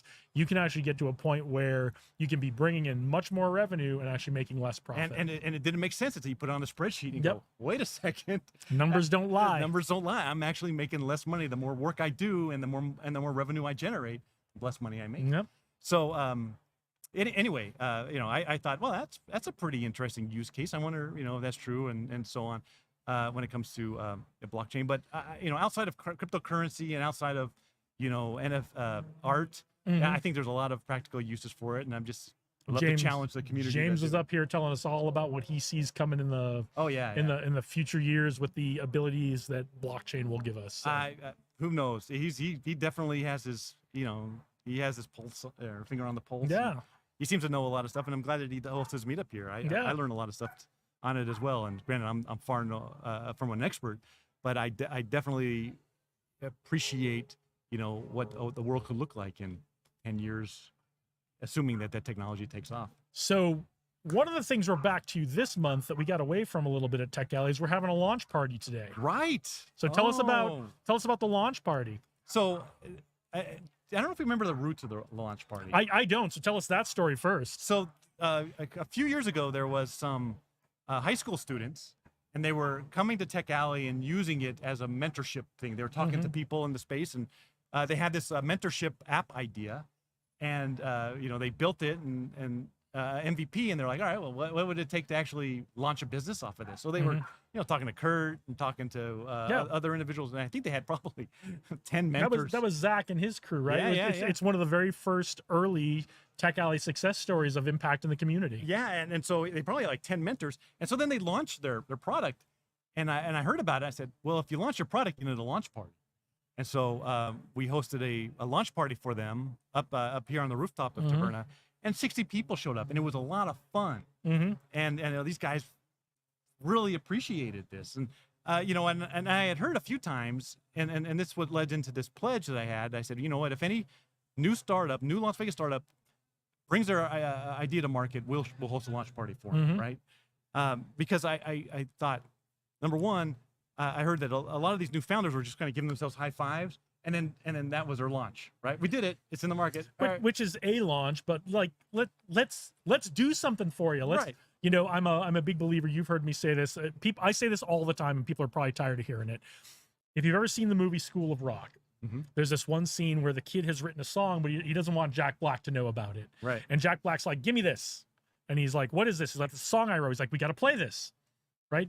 That's what bands do. We play each other's songs, and that's what we need to do as a tech community. Is we need to play each other's songs here. Yeah. And that's what you guys are doing with Tech Alley, and that's what you're doing with the launch parties. Is we're playing each other's songs. Yeah, 100%. And so I thought two things. One, I think it's sad if you're just the founders are kind of giving themselves a pat on the back and then going forward without anybody else really knowing that Yeah. there was a launch. And two, what happens when a startup fails? Well, they just disappear. You never hear from them again. Yep. And what we want is we want people to go, all right, well, I'm going to jump back into it and come up with something new. I mean, failure is just a part of. And that's something we want in the community Innovation. as well. We want to be a supportive community of, look, not every idea goes somewhere, Yeah. but we want you to know that we'll support you on this idea. And if this doesn't work out for you, because there's a lot of reasons that an idea may not work out, we want to support you doing the next one. too. 100%. We want you to get right back into it, right back Yep. into the fold. So no more in School of Rock. Jack Black says no more secret songs, no more secret startup launches. That's right. That's 100%. And so, yeah, we made a commitment. Any new startup, let us know, and we'll throw a launch party for you. And yeah, there was a gap in there for a while. We were Yeah. doing it pretty consistently. And Look, it was hot. It was super hot this summer. I think everyone was glad not to be on the roof deck at 5 p.m. probably right. And but yeah, so now we have a launch party. Okay, so who are we doing a launch party for today? So it's an interesting story. It's a shoe company, Okay, and it is one of the products that was under, Kurt Walker. I do. Of course, we Kurt- all know Kurt Walker. Yeah, We're going yeah. to try to get him up here today. Kurt Walker, who's got my money? Yeah. And he can probably share a little bit more details about it. But I actually find it really interesting, the story, or at least the concept of it. But he was an investor in a startup, and from my understanding, it didn't do as well as they did. So the investors took over, Mm-hmm. and so now they're relaunching it. Very cool. And so as a founder, you got to think about that. Well, what happens if I do get investment money and I'm not performing? What's this other side Yep. of business here? And can the investors come in and say, well, this is now ours, right? We got Well- to protect that investment. Now, he's going to give you a much, if he wants to talk about it, I'm sure he does, but I think it's a really interesting, a story. I would call it a story or something just to be aware of Mm-hmm. when it comes to business, when it comes to startups. Anyway, he launched it. He has some shoes. They're going to be giving them away. They are pretty neat shoes. All right. Well, come Uh, on. If you're in Vegas, come on down to Tech Alley. Get signed in. You got to be signed in to get the benefits of lunch and the start and the launch party today. But come on down. We're at the corner of Taverna. We're at Taverna Costera on the corner of Charleston and Maine. Yeah. So come on down to the launch party. But we're giving away shoes apparently. So Yeah, they're like golf shoes. golf shoes. Yeah, and they're kind of they have the I do need some new golf shoes. I might have to get my name in for that drawing. and so what if I can explain it right, and Kurt could probably do a much better job, but they have like what they call the saddle, so the part that goes over like the laces, Mhm. but you can exchange those for any sort of design. Oh, so you can make yeah. them unique yeah, in a branding. way. So that's their stick or whatever. Fantastic. Yeah, we're excited about that. So the launch party is food and entertainment, and an opportunity to cheer on and be part of Okay. that of a startup. So overall, it's been a fantastic day. And the reason why we're requiring the check-in now especially for food is because we've been running out of food. No. There's so many people here that we have to now say, all right, well, we have to Well, have a better understanding of how many people are coming It's to this the event. price of being popular and successful here in Yeah. Las Vegas. And do you remember So- that menu? I hope that. Oh man, I hope that James shared it, but He didn't. We didn't get to Oh hear my what the menu is, but God. it's always good. So yeah. I Well, mean, it's- you know what I'll do is I'll post some on Instagram right now. You're probably gonna if you're not here yet, you're probably gonna miss it. But so get Taverna down, went- get down here fast. Taverna Get down went here out. fast. Sophia, what's on the menu? It's like ceviche. Yeah. Look at this. Chicken. Man, Looks fantastic. what other event you getting that for free, right? Yeah. Yeah. Not anywhere Not else here in Las many. Vegas. I can tell you that. Yeah, So Taverna, has been taking care of us for what 3 years since we 3 years, I think. Well, I mean, since the very beginning, right? Now Yeah, yeah. we're 3 years plus 4 or 5 months into Yeah. into doing this. So Yeah. So- Tech Alley is part of Startup Week. This is a lot of fun, meeting a lot of new people next month. We're going to be part of Global Entrepreneur Global Week. Entrepreneurship Week. And Dave Berlin can talk more, about that. He's Yep. hosting an event a discussion of it here in a Yeah, we're gonna try to Soon. actually bring his talk live to everybody if we can get it all set up. So we've got Oh, yeah. we've got what we need to do that. We just need to get it over into the room when he's ready. And yeah, sweet so, 150 so that's what we're gonna try to do. So yeah, that's gonna be what time is he doing his talk today? at 115. 1:15. So yeah, Yeah, and- if you see Dave, send him my way because I have microphones and a tripod for him, so he can Oh. set up his phone to come in as good. part of this feed. So Good, yeah. And so we got him doing that, and a couple other new meetups. We have the AWS for startups. at Yeah. 115. Yeah. Josh Copeland had the programmers Yep. meetup. He's now coaching for his kids, so he couldn't do Saturdays. Okay. So there's a new meetup called Sin City Programmers that Josh, Stacy, and Okay, cool. Gabriel are putting together. So we're still giving technology, Is Josh component. Stacy doing demo time again this and he's month? doing demo time. Demo time. Love demo time. I think Josh Stacy's a really cool cat, man. Oh, Josh Stacy's amazing. If you don't know Josh Stacy and you're interested, actually, if you don't know Josh Stacy, get to know Josh Stacy. Wherever you Yeah. are, whether in Las Vegas or not, get to know Josh Stacy. He's been on here a couple of times. We need to get him in I need to get him in a more in-depth interview on my podcast. Yeah. But and especially if you're interested in tech, entrepreneurship, investing, get to know Josh Stacy. Yeah, So, yeah. And we got the hidden truth, I think, is of SEO again. Yep, with Eric's Eric. coming down. So Yeah, yeah. And so it's a full day. It's going from 8 till 6. But if you're eager to get part of the scene, man, jump over here. Check out Taverna. Check out what's happening in Vegas. A lot of new faces down there, and Yeah. it's an opportunity to get to know some folks. check it out. It's a gorgeous day. I promise you, it is not 1,000 degrees like it's been in the past. So come on down to downtown Las Vegas, Taverna Costera, corner of Charleston and Main, and check out Tech Alley. Get to know some of the folks down here. And I bet you've got maybe 20 minutes before the food is gone if you want to get down here for lunch. So All right. 20 minutes on the outside. So Yeah. so Josh, always great to see Oh, you. thank you Thanks for for doing joining it. us. Thank No, you for glad letting you're us doing do this from your event today. So no, thank you for being here. I think that people enjoy it. I enjoy watching it. It's we're getting a lot more viewers than we're used to getting on this, so I think we're doing something right. well, I So- share my channel on our YouTube channel just Yeah. because it's you do some really good Yeah. interviews, and I like So- to watch them. well, All right. thanks for letting us be a part of it. Get to the good people. right. All right. So come on up. Hey, how are you? Adam Lopez. Jason, have a Jason, thank you, sir. seat. Adam, tell us what brings you here today, what you're all about. Yeah, so been in the tech industry for many years. Worked on the strip, different places. Sun's coming in. Yeah, so Welcome. I'm going to explain to the audience. My left eye's not great after some eye surgeries I've had over the years, and I'm getting this weird flashing thing. Oh, no. And so what it is now I can see if I look over there, it's a fan, and I'm like, is someone flashing a strobe light at us? So, like, not just that's going to be really bad Purposely. for the audience, right? So, Right. all right, let's start over. Adam, Right. tell us what brings you to Tech Alley today and why you're here. Hey, so Adam Lopez, president of CMIT Solutions of Las Vegas. So I've been in the tech industry for a long time in Las Vegas. I was the former vice president of IT at Golden Entertainment, Okay. as well as Goodwill International. So what I love about the tech industry here is that we're just such a nice group Mhm. of people. Like I think we're a great team. Recently I bought a franchise called CMIT Solutions. Okay. What we do is we provide small to medium-sized businesses technical support. Okay. 24/7 home support, cybersecurity, anything tech related, right? We want to make sure the business grows. But what I'm finding out is that the community out here in Vegas is tight. How do we get our local entrepreneurs into the businesses, right? That's always the gap, right? Like, okay, great product. How do I get this to the next phase?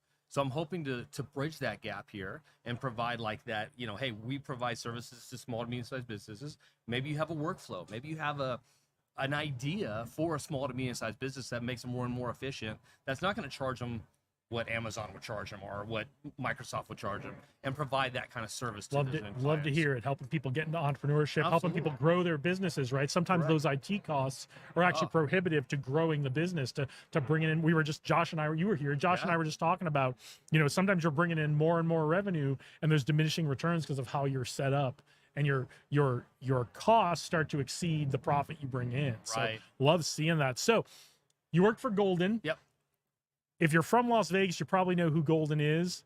But if you don't, Golden is PTs. Right. Golden PTs and is that tall building in the It background is. there, the Stratosphere. That was our office. They own. You got to work in the Yeah, Stratosphere every well, day. That's exciting. We were at the bottom, but we got to go up there as a perk. So It's we still, go up there you're for still lunch. working. Yeah, at it was you're fun. still working in a strip casino in Las. It was That's fun. my favorite thing about living in Las Vegas and having a business in Las Vegas is I get to go walk into casinos, walk through casinos to go have coffee or drinks or lunch or meetings with clients or potential clients. And there's Oh my nothing like gosh.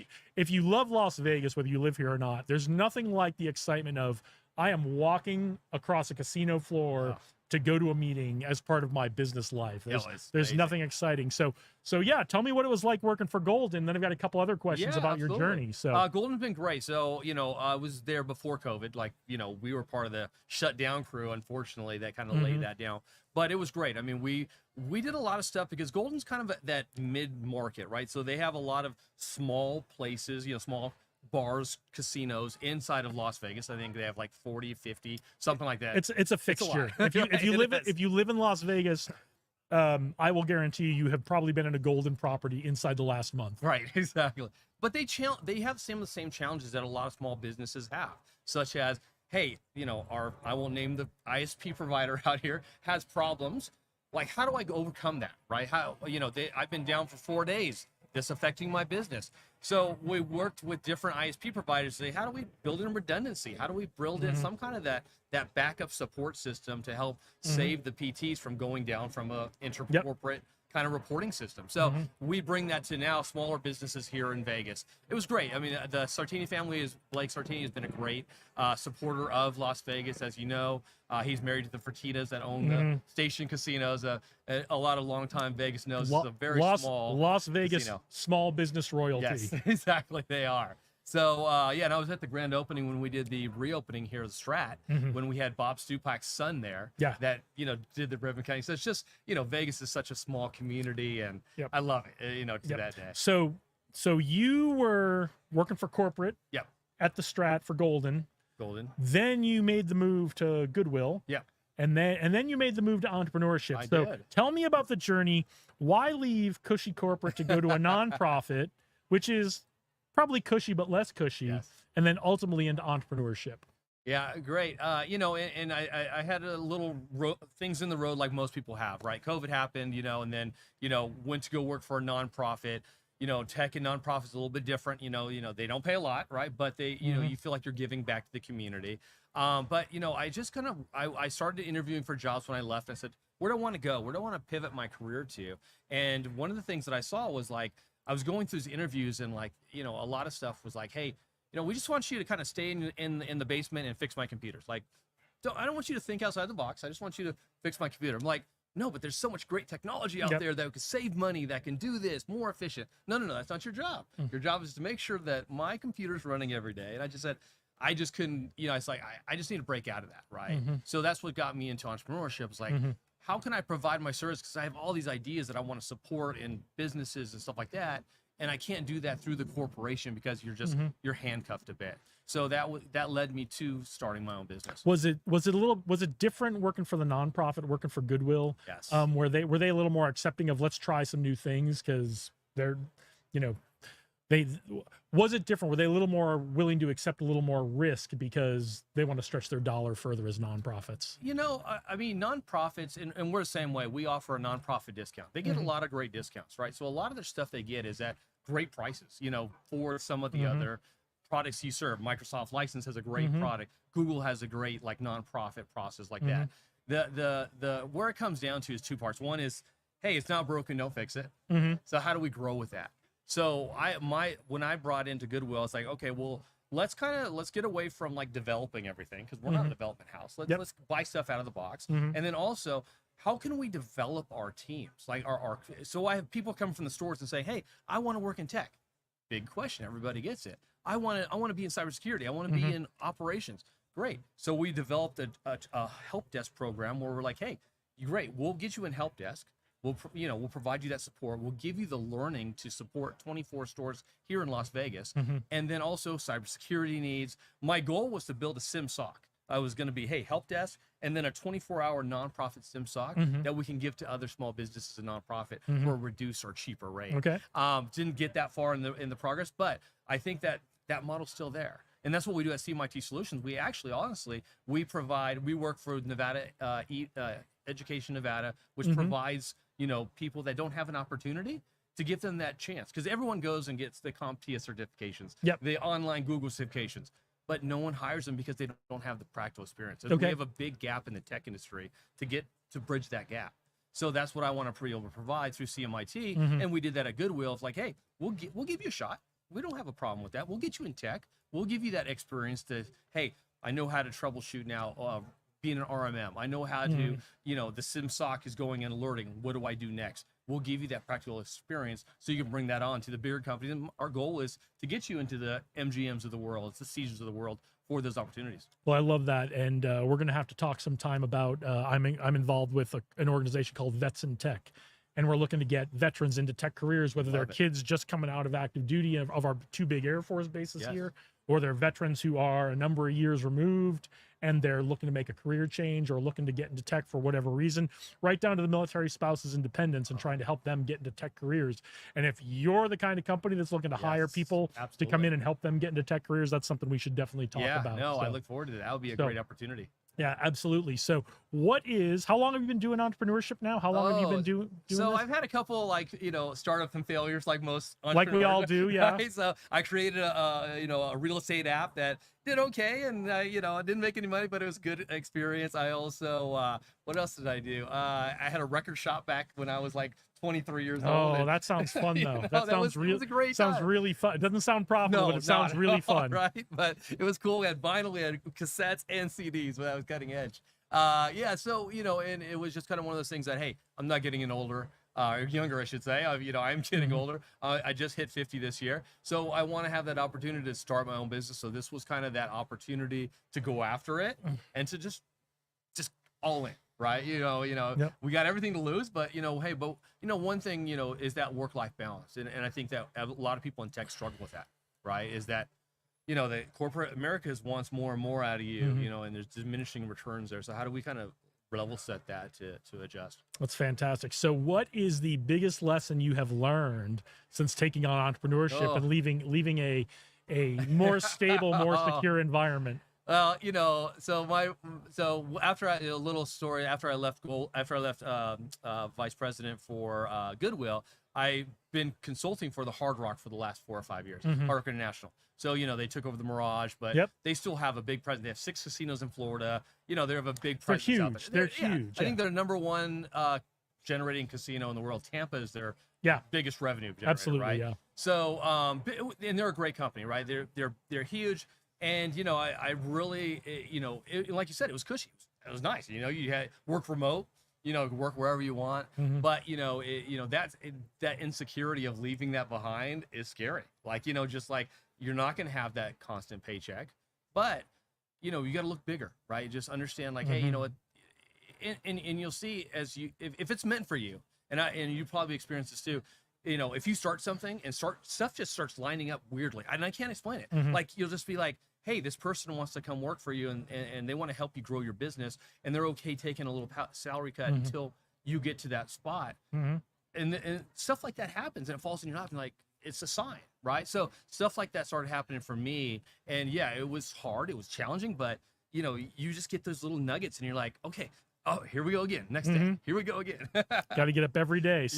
Whether it's a good day or a bad day, success or setback, you got to get up every day and start over again. And just keep turning that crank every day. That's what I tell my clients. So, fantastic. So, who are you looking to connect with? Who are you looking to hire? Who are you looking to connect with as customers? Are you even looking for customers? Are you so slammed you can't take anymore? I wish that was the case, but hey, we're always looking for new customers. So, again, we're looking for the small to medium-sized businesses, right, that are out there, right, that don't want to mess with the technology, that say, hey, you know what, I need to focus on my widget or my product to make it successful, but I don't want to mess with IT. So we provide a very reasonably priced solution. So we, CMIT has 250 locations across the U.S. So we just have a footprint here now in Vegas that I've taken on. What's nice about that is that we've been in every facet. So we have DoD contracts, we have attorney contracts, we have real estate we have every kind of gamblet there. So we use that leverage of those existing kind of knowledge base and bring it down to us to kind of bring that. So we're looking to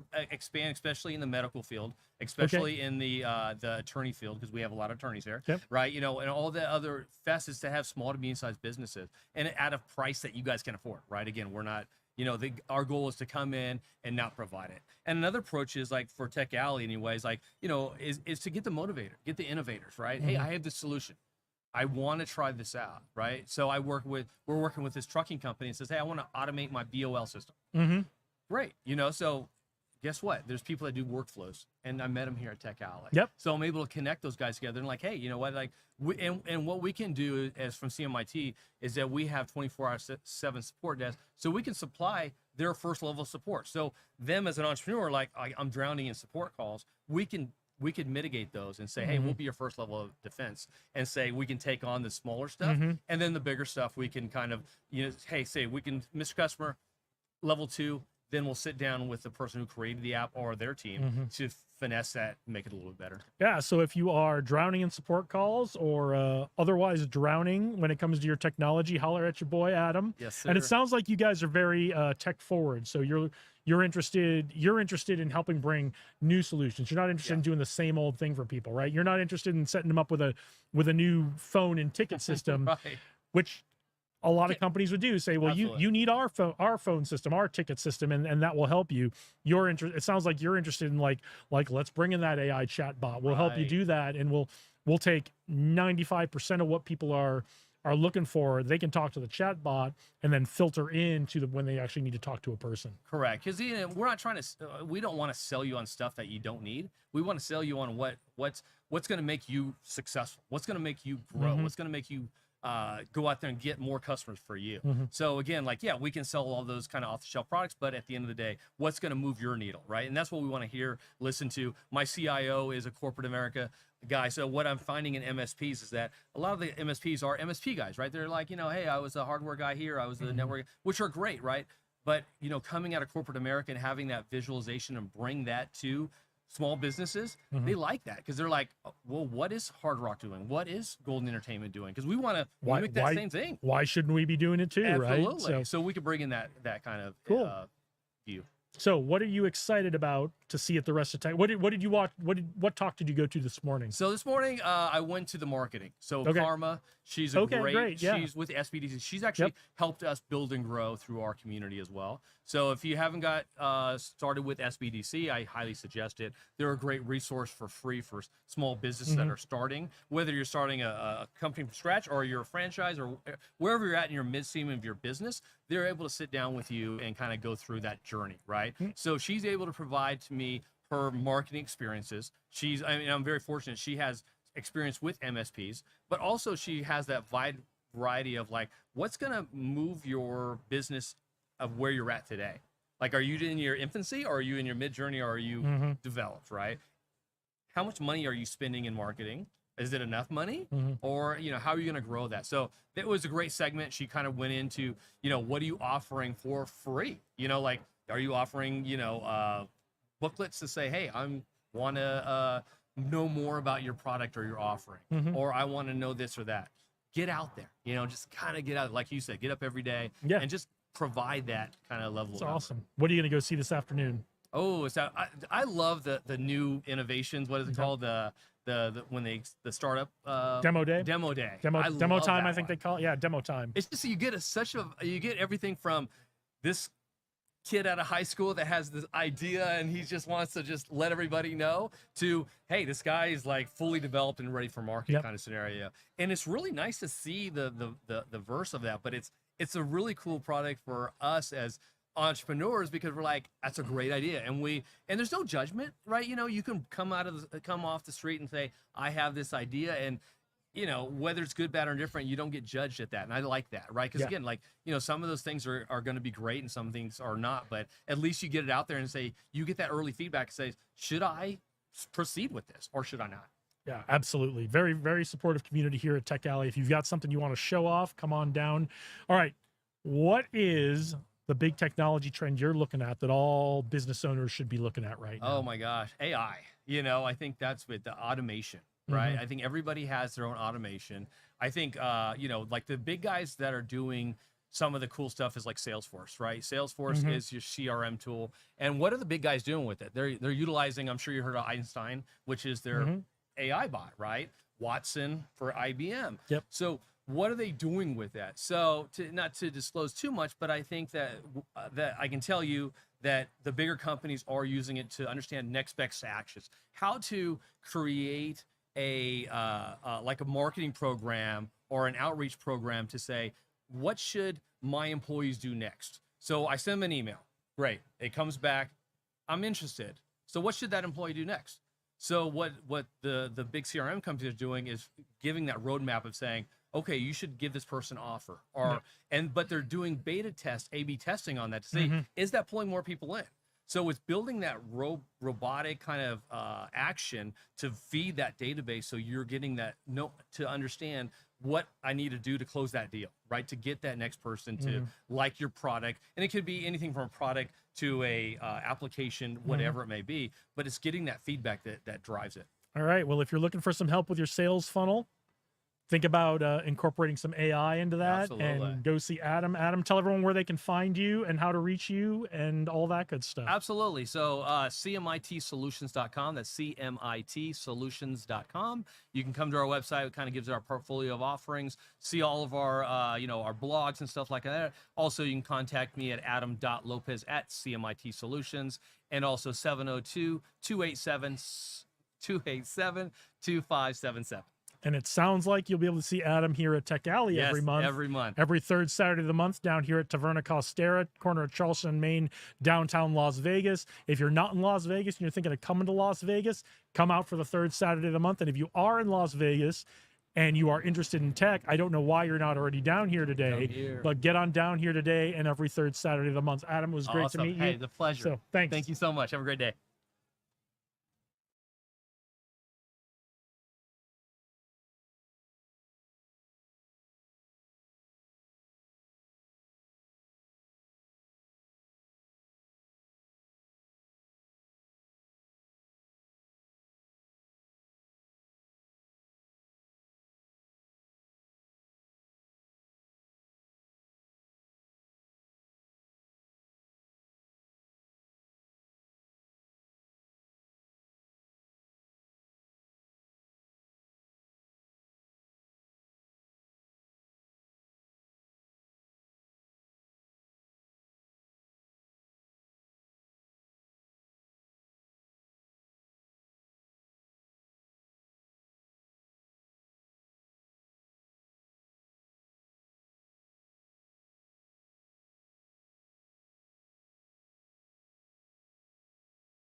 Great, and you?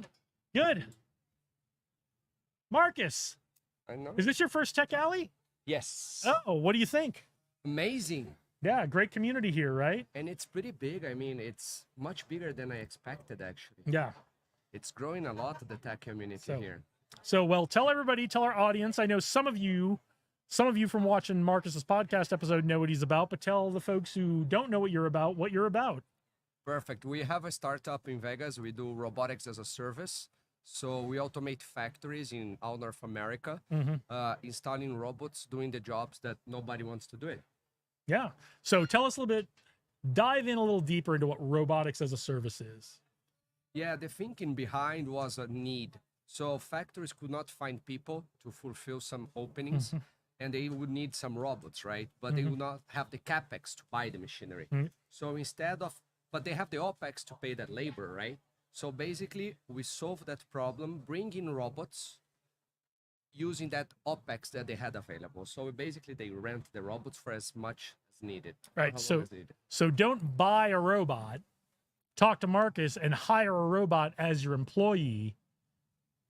And then you can pay for that out of your operating budget and your salary budget, not out of your capital expenditure budget, which comes with all kinds of advantages. So if you are looking to hire people and you'd like to have a robot work for you, come talk to Marcus. So Perfect. Thank you so much, and have a great day, guys. so tell us a little about your robots that you're working on now.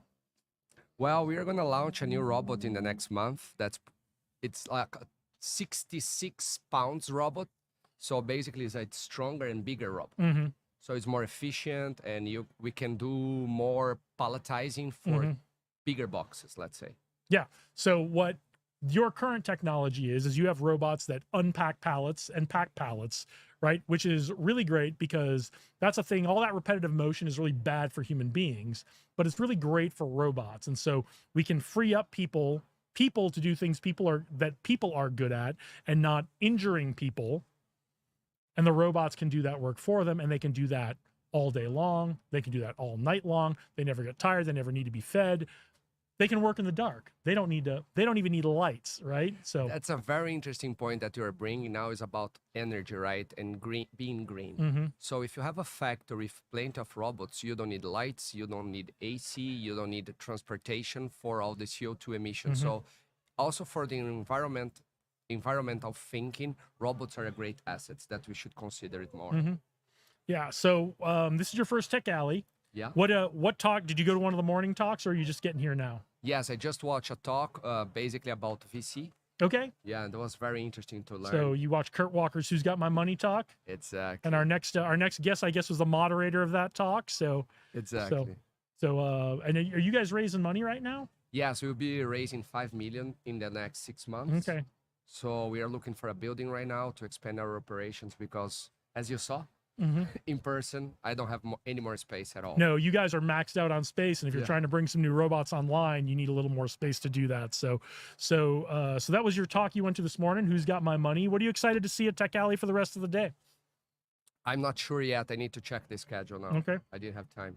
Well, there's some good stuff coming up. I know Demo Time is coming up. I know there's a talk on Global Entrepreneurship Week, and I think the AWS meetup is happening this afternoon as well. That's what I remember off the top of my head. So, You have an So- amazing memory. all right. Well, I try. Well, thanks for joining us Thank today. you so much. Always Have good a to great see day. you. Good to see you.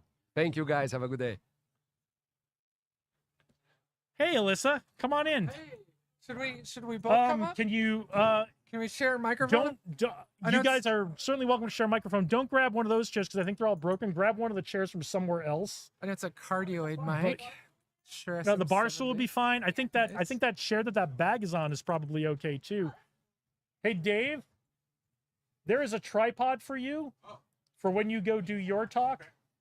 Your Thank talk you. starts pretty quick here, right? 1:15. Okay, we're gonna have to take a minute. When I'm done with them, we're gonna have to take a minute to get you set up. But Hi. hey, it's good to see you again. Yeah, we how ran are into each you? other this morning. We Yeah. first met at your talk for Startup NV Yeah. 6 months ago. Yeah. So tell us who you guys are, who you Sure. ladies are, and what you're all about, and what brings you to Tech Alley today. Sure. So, you want me to go? Yeah, go for All right. So, my wife and I own a group of companies under Night Group. primarily in entertainment. So we have Night Studios, which is a TV production company. We're currently working on our first TV series that's going to be going to major distribution next year. We're excited about that. That's season 1. And that's like a spy thriller kind of Yeah, thing, right? yeah, procedural crime drama. So it's very much I can't name drop the platform, but I'll say it's very similar to Sopranos. Okay. Sopranos meets Mr. Robot. So we also own a coffee company. We just launched a video game development company. last week, and we own an events company as well. Yeah, and you both have a background in tech, right? Correct. So I'm a recovering hacker. I was arrested for hacking into a government network when I was 17. Went to go work for the U.S. intelligence community in cyber warfare, and started and sold several cybersecurity startups. And Mel's on the defense side, so we're spy versus spy got married. Yeah, so my story isn't as exciting as Alyssa's, but I work for the government sector, Department of Defense, Department of Energy. I actually was part of the team that built the first security operations center here at the Strip Okay. for Sands Corp. So they flew me to Macau, Singapore, and I built the security operations for Venetian and Palazzo. And then I got hired from Sands to an MSSP called Herjavec Group, which is owned by Robert Herjavec. Robert Herjavec of Shark Tank, if anybody's keeping score in the audience. And I led his managed service practice for 5.5 years. Yeah. And that's where I met Alyssa at a Black Hat conference. She's a bigger deal than me. She's just modest. I don't know. You're both pretty big deals, and it's so great that you found each other coming from Yeah. such different ends of the spectrum Yeah. and come together. But the reason on movies and TV you see that story all the time of the hacker who gets caught and instead of going to prison works for the government. Alyssa Knight's the reason that's a story. That's a real thing. They didn't come up with that on their own. New TV series is based on my life, actually. Yeah, it's fantastic. I can't wait to see it. I can't wait to find out more. So you guys, or you, were moderating the panel with Kurt's Who's Got My Money panel this morning. Correct. So, Yeah. So what were your big takeaways this morning? You know, so one of the things that Mel and I have been thinking about doing was right now we own 7 companies, one of which is an MSSP, and we wanted to start a venture fund, invest in startups. But one of the things that Kurt had introduced us to was this concept of what's called a venture studio. So instead of investing in outside companies, we would take in the money from LPs and put those into the companies we start and run, which is a really cool concept. And I think it's exactly what Mel and I were looking to do. So are you guys active as a fund or still building that out? So we've just started. We're literally on day 1 of pursuing this, but we do know that for our portfolio companies and the fact that we own 7 of them right now, which are all fully operating and revenue driven, it makes sense. It tracks with what we're doing. What kind of companies are you looking at bringing in to your portfolio? Well, right now, I think mostly we're very big on experiential marketing, entertainment. So we've got the Hollywood studio, and then we also have the video game development company. So a lot of our money has been going into those aspects. We're now on our 7th TV series, so we produced 7 TV series so far. So, we're continuing to build that studio, as well as probably the coffee company. I was going to say the coffee The company. coffee company is number one. another one. So Fantastic. And you are not from Vegas. I'm not. I'm a transplant from So Seattle. what brought you to Vegas? What's great about Vegas that you brought your companies here? So I actually met my wife at a hacker conference, and so I ended up moving here to be with her. And We so started our companies in 2021 after we met. yeah, so we we're went- the only birth- like 3 years into this. yeah, so the we've birth of the companies. we've birthed 7 companies in 3 years. And a great relationship, Yeah, it sounds like. exactly. Yeah. So fantastic. So what else are you excited to see at Tech Alley while you're here today? I'll let you answer that one. I want to just meet different founders, see, what their methodology, what their process is. I think that's so important to see what they're doing in the community and seeing how we can partner with individuals like yourself or Kurt to kind of be a part of the founders. Support them community. and Yeah. help be a platform. Yeah, absolutely. And you, what are you excited to see today? Oh gosh, I think I'm gonna cheat on my answer and say I'm not as excited about the sessions. I'm excited about the people. Like just the idea that this awesome community is being brought together of founders, funders, and just being here to support all each other. I'm looking forward to meeting people. Yeah, That's- the sessions are great at Tech Alley. Yeah, sessions are great. Free lunch is great. Don't get me Yeah. wrong, but the people are really what makes Tech Yeah. Alley special. So, Exactly. let everyone know where they can find you and what's coming Yeah. up for you guys. Yeah, so nightgroup.co is our main group website, and then all of our individual subsidiary companies have websites. So nightstudios.co or .com. You can find us on all the socials as Night Group or Alyssa Night. And No Night. night visuals. Yeah. No Yeah. Night Visuals. Well, it's so great to see you both thank you so again. much. I didn't Yeah, expect to it's good see you to- today, yeah, but yeah. I'm so Great happy to you're see here you. at It's Tech good to see Alley. you too. Thank I hope you. we'll get you out for some global entrepreneurship week Yeah. stuff. I hope we'll get you out for some vets and tech stuff coming up in the future. So thank you again for joining us. Awesome. Thank Thank you you. so much Thanks. for having us. Okay. Let me take 1 minute to get Dave set up.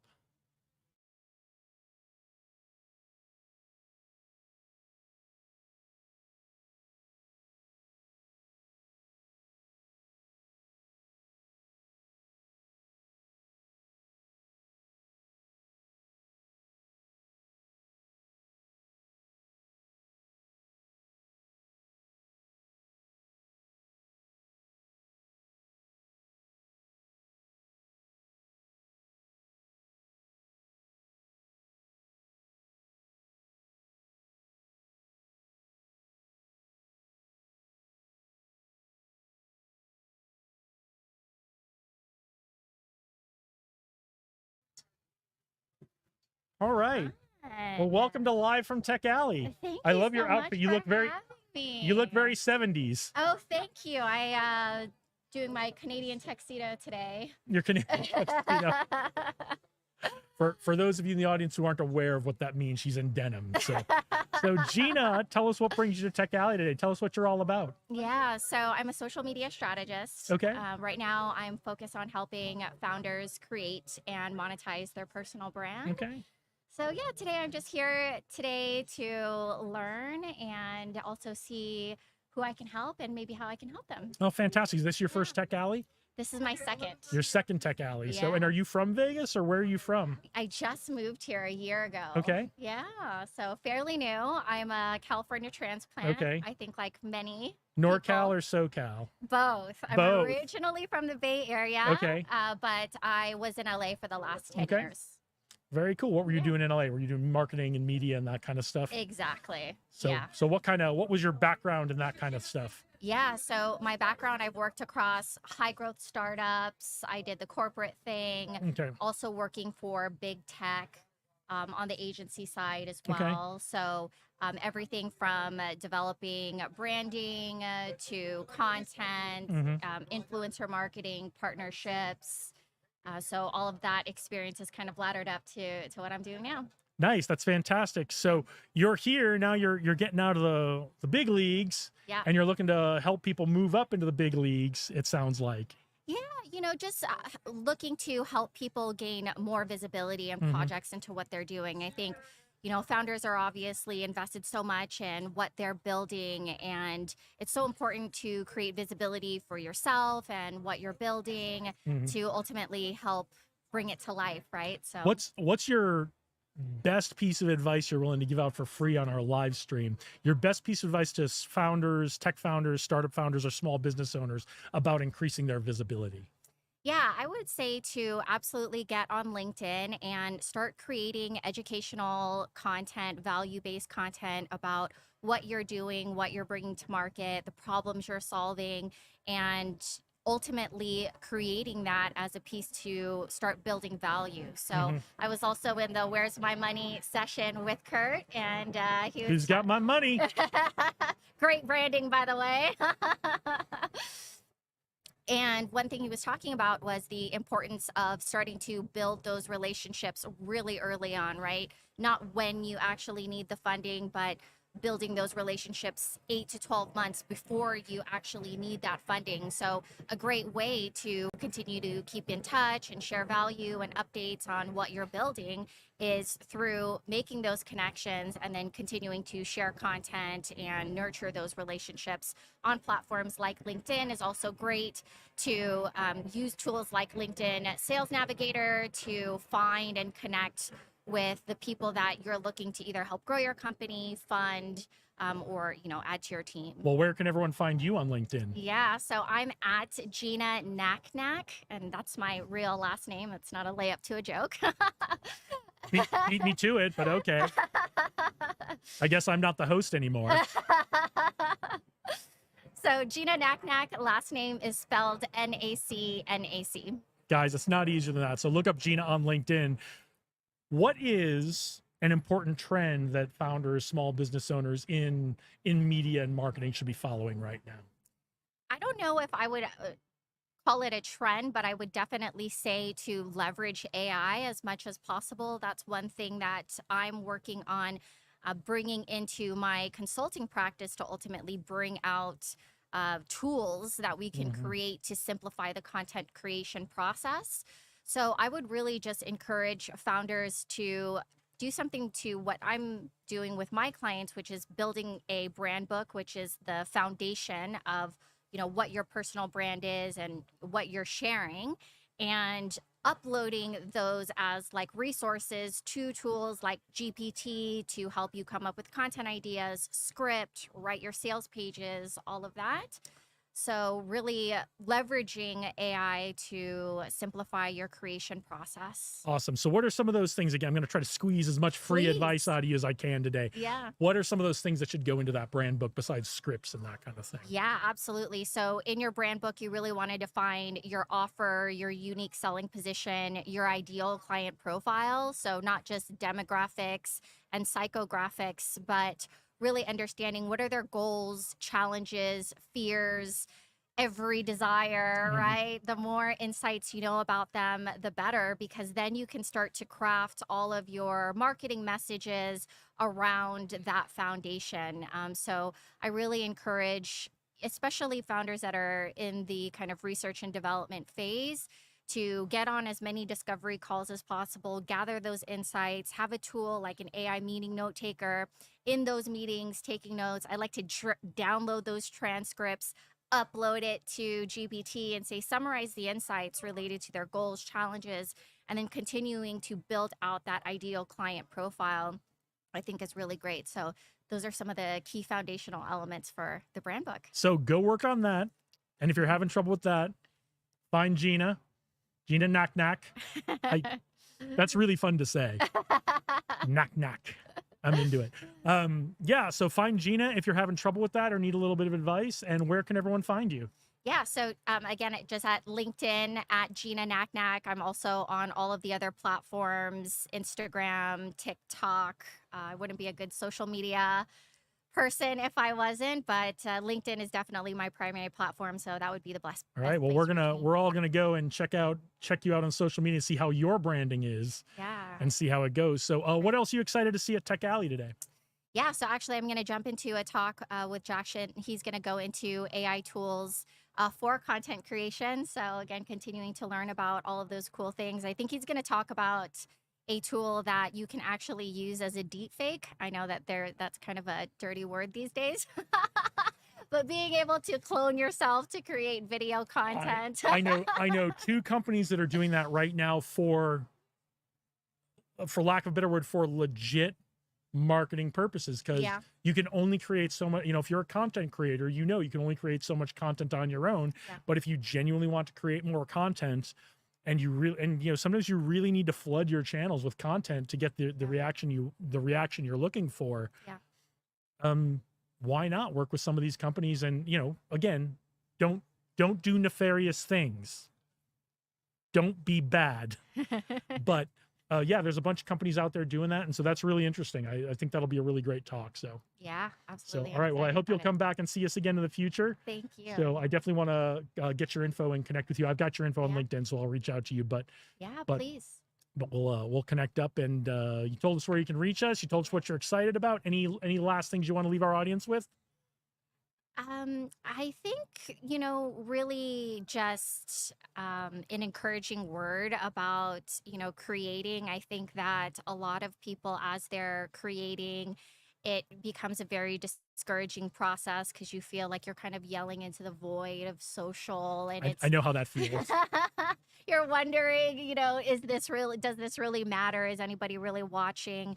But I like to say that doesn't really necessarily matter how many people are watching your content. It's a matter of who is watching your content, right? So to just continue sharing what you feel inspired to share and the value that you're looking to bring to the world. And you know, in this world where we're very caught up in metrics and being measured by likes and comments and so on and so forth, I would just like to encourage people to kind of detach from that and to continue to share what you're working on, just for the sake of sharing and for the art of it and bringing people into your world. So, Well, and I want to thank all of you for watching, because I know we're not just screaming out into the void. There's some of you watching out there. So thank you for joining us today. If you are in Las Vegas and you're interested in the things Gina's talking about with the branding, the tech, the drones, the AI, the crypto, the programming, the hardware, the software, all the things that are going on at Tech Alley today, get on down here to the corner of Charleston and Main in downtown Las Vegas. Taverna Costera is sponsoring the water, the coffee, the lunch. That's already done, but you can still come down here and see some really great tech talks and get to know some really great people who are looking to help people boost their businesses, grow our ecosystem, and really build up our tech community here in Las Vegas. Gina, thank you so much for joining us today. thank you so much for having me. It was great speaking with you, and I look forward to continuing the conversation and connecting with more of you. Hopefully, I'll see you in my DMs on Yes, LinkedIn. slide into the DMs. And you can slide into mine too. I don't mind. So, all right. Thank you, Gina. Thank you so much. Kurt Walker, come on up. Kurt Walker, perpetually here to answer the question. What's the question you always answer, Kurt? Who's got my money, your money, Yes. your capital? What's up, So, brother? what were the highlights from the talk this morning? Today we had a vignette, kind of a situation, story time with some founder funders. You know, every founder dreams of building a company that they can exit from, and then they get to angel invest or reinvest or go do another company, but they always want to go out and fund other deals and other founders. So we did a story from them, and then we actually did a reverse where they were asking me all the questions they want to answer. Yeah, we just had Alyssa on, and she was kind of moderating all of that, right? Yeah, So- she was asking a ton of questions from me, you know, from their perspective. How do they learn to be great fundraisers? Because, you know, not only do they want to keep investing, but they actually want to raise some funds to reinvest into other startups. So, yeah, it was a lot of fun. I love that you, Alyssa, other people who are successful, whether as founders or investors, are saying out loud that we want to be investors. We have been founders and we want to be funders, because I think that's such an important part of what's the end game for my business, right? Right. Yes, I want to have an exit. Yes, I want to make money, and that's all important. But when you add that, I want to help bring other people along part. I want to be a funder as well. I think that just provides so much more meaning, and it's something that the whole community can get behind and cheer on with developing our ecosystem here. Yep, 100%. It's very important that we see founders exiting their companies. It gives us an example to follow. It gives us an inspiration to know that we can be like. And it also provides liquidity, needed liquidity back into the market. The data shows that founders that exit tend to reinvest locally. Love it. Love it. And you are not just talking about this, you're doing it with things like Fusion 42. Fusion 42, So, Pitch Kung Fu, all the other yes, things this you is do. your, so- your new place to come and make sure that you're getting market ready. We've got big checklists for founders and small business owners. We also have real content every single week. We have pitch events. We have a Telegram group for real-time feedback with, you know, other experts to help you with your financial modeling, your GTM, or your fundraise strategy. And we also have the Fusion 42 Raise Conference, which is December 3, 4, and 5. Is that we're- here in Vegas or is it That's online? it's or- virtual. They can come and check that out. The best fundraisers in the world. Mhm. And I just got back from Mexico. Just ran co-led a venture capital summit down there, and Yeah. apparently it went so well because I was just there a couple days ago. Mexico City wants us to do the same thing before the end of the year. Fantastic. So I'm doing my best to represent the Vegas venture ecosystem. Also want to give a shout out to all of the teams, Start NV and everybody else that were a part of putting together Vegas Tech Week, or I shouldn't call it that actually. It's Vegas Right. Startup Week. I mean, Vegas Tech Week is great too, and that's a different thing. But we also had Techstars Startup Week, sponsored by Startup NV here in Vegas this week. Yeah, and it worked out pretty good. And then this was is the great. final day. And we have a launch party for one of my portfolio companies today at Yes. 4 o'clock. Yeah, so tell us about that company, because Josh told us we're doing the launch party, which is great because we got away from doing the launch parties for a while. Yeah. So I think you and I have talked about this company. I don't remember if we've talked about This it on the is stream. Jack Race USA. This is a company I funded a couple of years ago with my partners.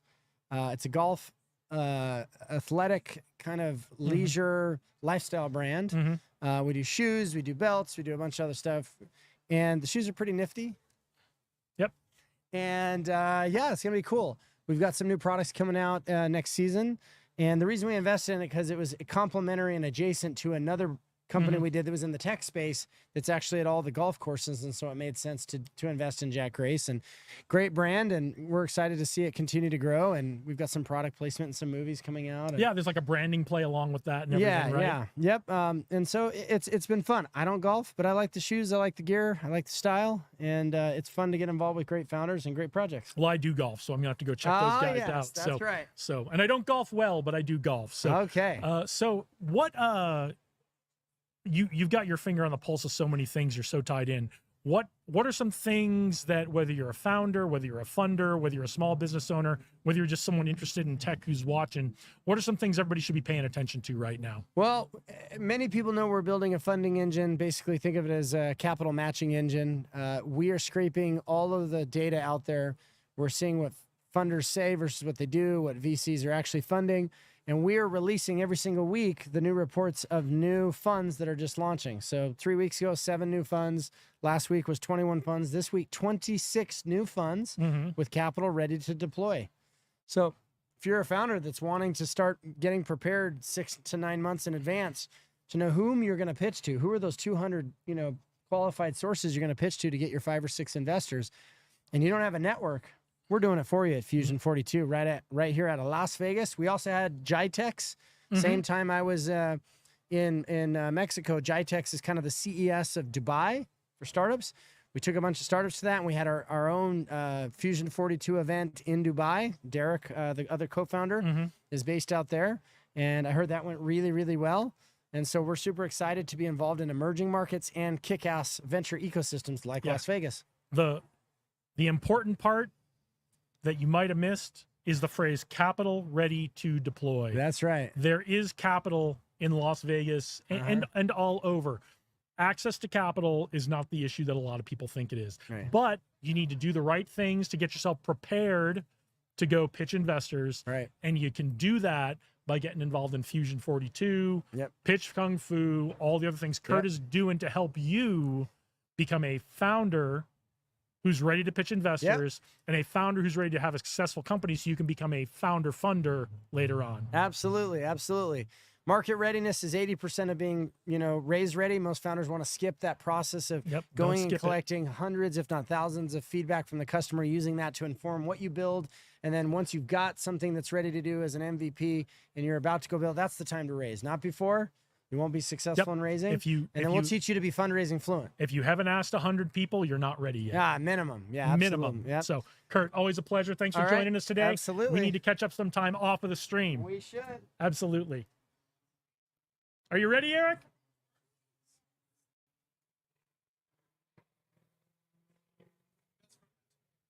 Well, we'll see who comes up, but I always love having you here. So if you didn't hear, you probably didn't get picked up the microphone. Eric said best for last. So I guess if you want Eric to be last, drop a comment. You still got to see my lecture. That's the thing.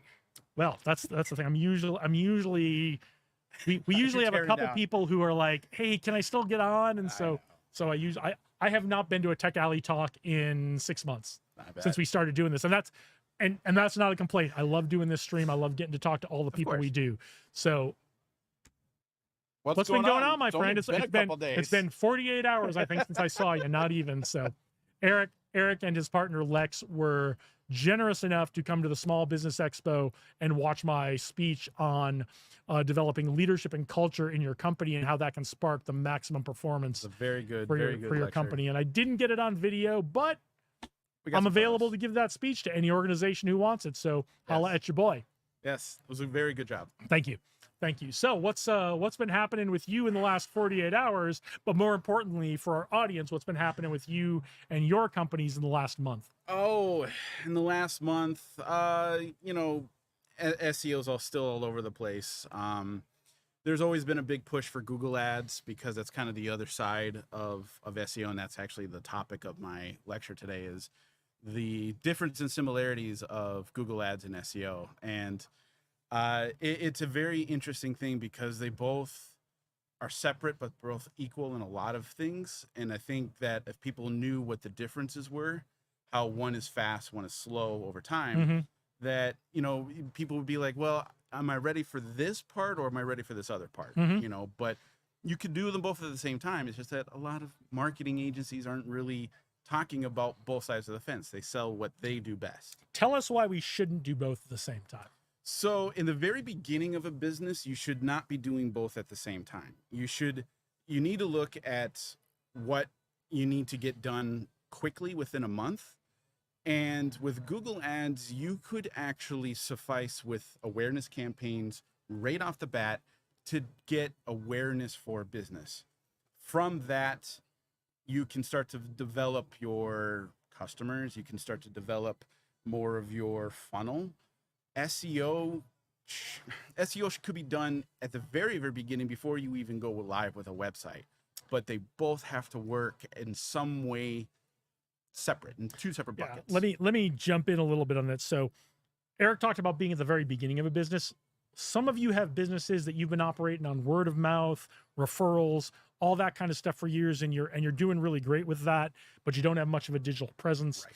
And that's great, but now you're looking to expand, you're looking to grow, you're looking to scale a little bit, and you're looking to bring that digital presence on because you can only do so much Mhm. through word of mouth and referrals, right? So when Eric is talking about this, he's talking about the beginning of your your business in it with a digital presence. So Right. so don't misunderstand. You may have been, if you've been running your business for 10 years and you're doing great, but now you're looking to expand into your digital presence. That's what he means by the beginning, Yep. right? Yep, absolutely, absolutely. It's I mean, you'd tell me if I was wrong. no, of course I would. I tell you you're wrong all the time.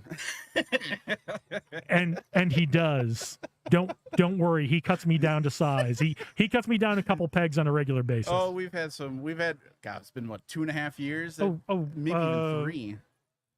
I have known you guys for 4 years, I Yeah, think, I think and so. we've been working together formally for 3.5. I Yeah, think. yeah. So there was a lot of growth, I had to grow a lot with what you were doing as I moved into more into SEO. I'm a challenge. That's the generous way of putting it. I'm challenging. Ask every ex-girlfriend I've ever There had. you go. There you go.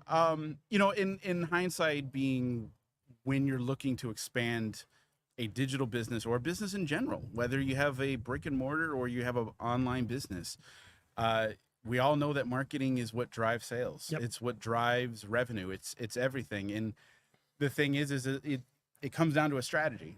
Don't get me wrong. I love AI. I think it's great, but you know, I'm old school. I think that you got to have an understanding of who you are before you start writing prompts and getting answers that suffice to you as opposed to you building for a customer. So let's start with step one. Step 1. Besides cut a hole in a box.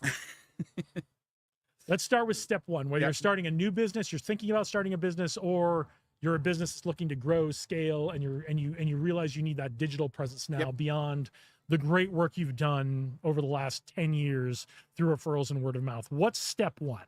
Step 1 is research. It'll always be my number one. You got to know what you want to do, why you want to do it. Mhm. You got to answer your 5 W's: the who, what, where, when, why. Mhm. From that, use the internet to find out more about those W's. Who else is there? Why else are they there? When have they been there? Why, you know, a lot of this comes down to more self-inquiry than just relying on make me a business name on ChatGPT. Right. That's great, but it doesn't, it's you're cutting yourself short. And that's what I want to let me pull on that thread a little bit, because Sure. we talked about don't just start throwing stuff into ChatGPT or your preferred AI. LLM of choice, your preferred AI of choice, whatever you like. We talked about don't just do that, but let's talk about how our audience, how business owners can use AI for that research function. Because honestly, if you're not using AI for research, you are probably spending a lot more time, effort, and frustration than you need to be. Exactly. So let's talk about how they can use AI, because we're at Tech Alley. So let's talk about how we use tech to help our businesses. Right. And, you know, we're both old school. We're the military guys. We're kind of dinosaurs. The human connection matters, all that. But also use the tools you've got. So let's talk about how they can use AI to do that research to help them with step one. You can use, I would suggest using AI to, first of all, come up with a idea for the name, maybe even research the probable audience for a business. There's a lot of things, and this is what's great about AI. It's ideation, right? It's not execution, right? It will give you great ideas. Not yet, anyway. And eventually it will. But for the moment right now, it is about getting ideas. Now, again, I always come back to the fact that AI is written to impress you. You're building a business to impress an audience. That is where the AI splits, because it may be a great idea and you think of it as a great idea, but is it executionable? Is it going to be something that goes to market? Because there might be other people that are using the same AI prompt you're doing or variations of it and getting the same answers. Again, what is it that makes you different? What is the plant that you're growing that's different than the person to the left and right of you? You know, I think it would be really interesting. I haven't tried this. Maybe I'll try it later today when all of our high quality videos are uploading and that kind of stuff. Maybe I'll try this. I'll go into an AI engine of choice and ask, what makes me different? What do you need to know about me to answer that question, right? That's one of the best tips I ever learned working with AI is you can ask AI. In fact, you should ask AI, ask me any questions you need to ask me to answer my question to the best of your ability. Because I'm going to be honest, some of these hold back a little bit. They don't always give you their best answer right away. Right. So right. what do you think of that? How could people, like, what makes me different is a hard question for some people to answer. Yeah. Walk us down how they can answer that question using AI. You know, I'll be honest, AI is going to be, the more you give it, the more you get. However, if you're starting a business and you're looking at what is going to make me different as a business, looking at what you personally want this business to do for you, that is probably a better prompt. Because, and again, you got to use the words out of the box, unorthodox. You have to do that because AI is just going to give you the algorithmic regurgitated answer. But if you say, look, the parameters are, I don't want that. I want something that's different. Now you're cooking with something different. Now you are saying, make me different in this realm. You know what I mean? Yeah. Don't be afraid to tell your AI, no, they didn't get it right. Right. And exactly, or redo or refine. And again, I love AI. It's a great tool for getting ideas, for inspiring, you know, posts for AI is incredible. Don't get me wrong. That's what AI really should be about. But when you're coming to a business plan, you're coming into an audience, to demographics, to behaviors, you gotta know yourself before you ask a computer. You know thyself. You know what I mean? And that is what sets you up. However, I will always be scrutinizing to it because the more harder you work for yourself to build this thing, the more you're like, you know what? I know the path and I don't need AI to tell me that right now. This is what I want to do. This is how I want it to be executed. Excellent. So, but it's a very interesting, it's a question that I get a lot, and it's a philosophical question because, you know, everyone can pop onto ChatGPT and start a business with 3 or 4 prompts. And it's like, great. You have a business name, you have a business idea, you may even have a business plan that they create you. Yeah, you don't need to spend hours and hours and hours moving a logo around on a business card layout. Now AI can do that for you, which is the absolute last thing you should be doing when you're looking to start a business. But it's unfortunately what a lot of business owners do first is, what is my business card going to look like? And don't do that. I think as we move further into the next few years, we're going to start to see who has created their business on AI. There's going to be more of a pattern from the wording of business names and descriptions and what they do. And the ones that actually will sit down with a piece of paper and write out what they want to do are going to set themselves up for a different outcome. Okay. You know, so when it comes to marketing, branding, SEO, we've talked about the big one, right? Know yourself. What are some other AI don'ts that that you would pass on to our audience? AI don'ts. I would not use AI for the copy of your homepage. You want to write that yourself. You want, and again, it's convenient, but with an on-page first 5 seconds of your website, you are talking to a person. You are selling with your words. AI is going to do a good job to impress you, but that's not it. You are looking to open a engagement with someone that just showed up to your website. So how do you get them? You can get ideas. But again, you want to write it as if you are talking to them and say, this is the problem. This is my solution. Let's talk. And AI isn't going to get that yet. It's just not going to get it. But hopefully it doesn't. Right now we're at a phase with AI, and that's why I say don't be afraid to tell it no, it didn't get it right. AI is the ultimate yes man right now. Yep. These models, all the commercial ones, all the free ones, they're all built to please you. Yep. Right? And I think that's a good thing. But what that means is you don't necessarily get a lot of. If you put your inputs in, it doesn't ever disagree with your inputs. It just tries to make the best of what you've given them, I think is a fair way to put it. And it's convenient. That's the thing is when people start making YouTubes and Instagrams about how they've built a business with AI, then AI shoots up in user visits and inquiries by thousands, if not tens of thousands a month. And again, it's still just a digital landscape.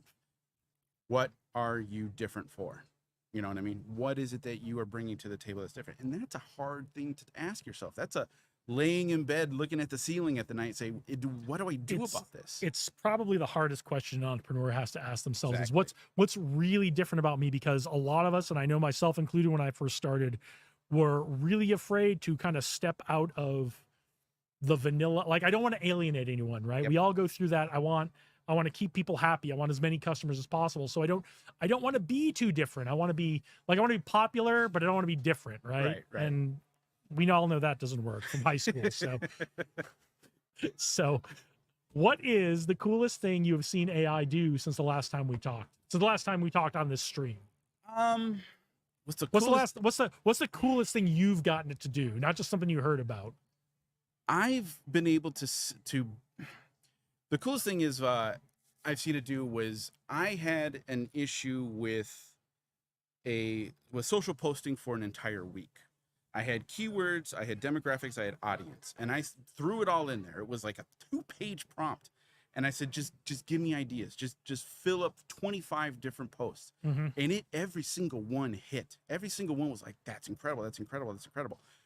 That's impressive, right? And even if you throw in the out-of-box prompt and make it unorthodox, it's still really good at giving you good ideas within seconds.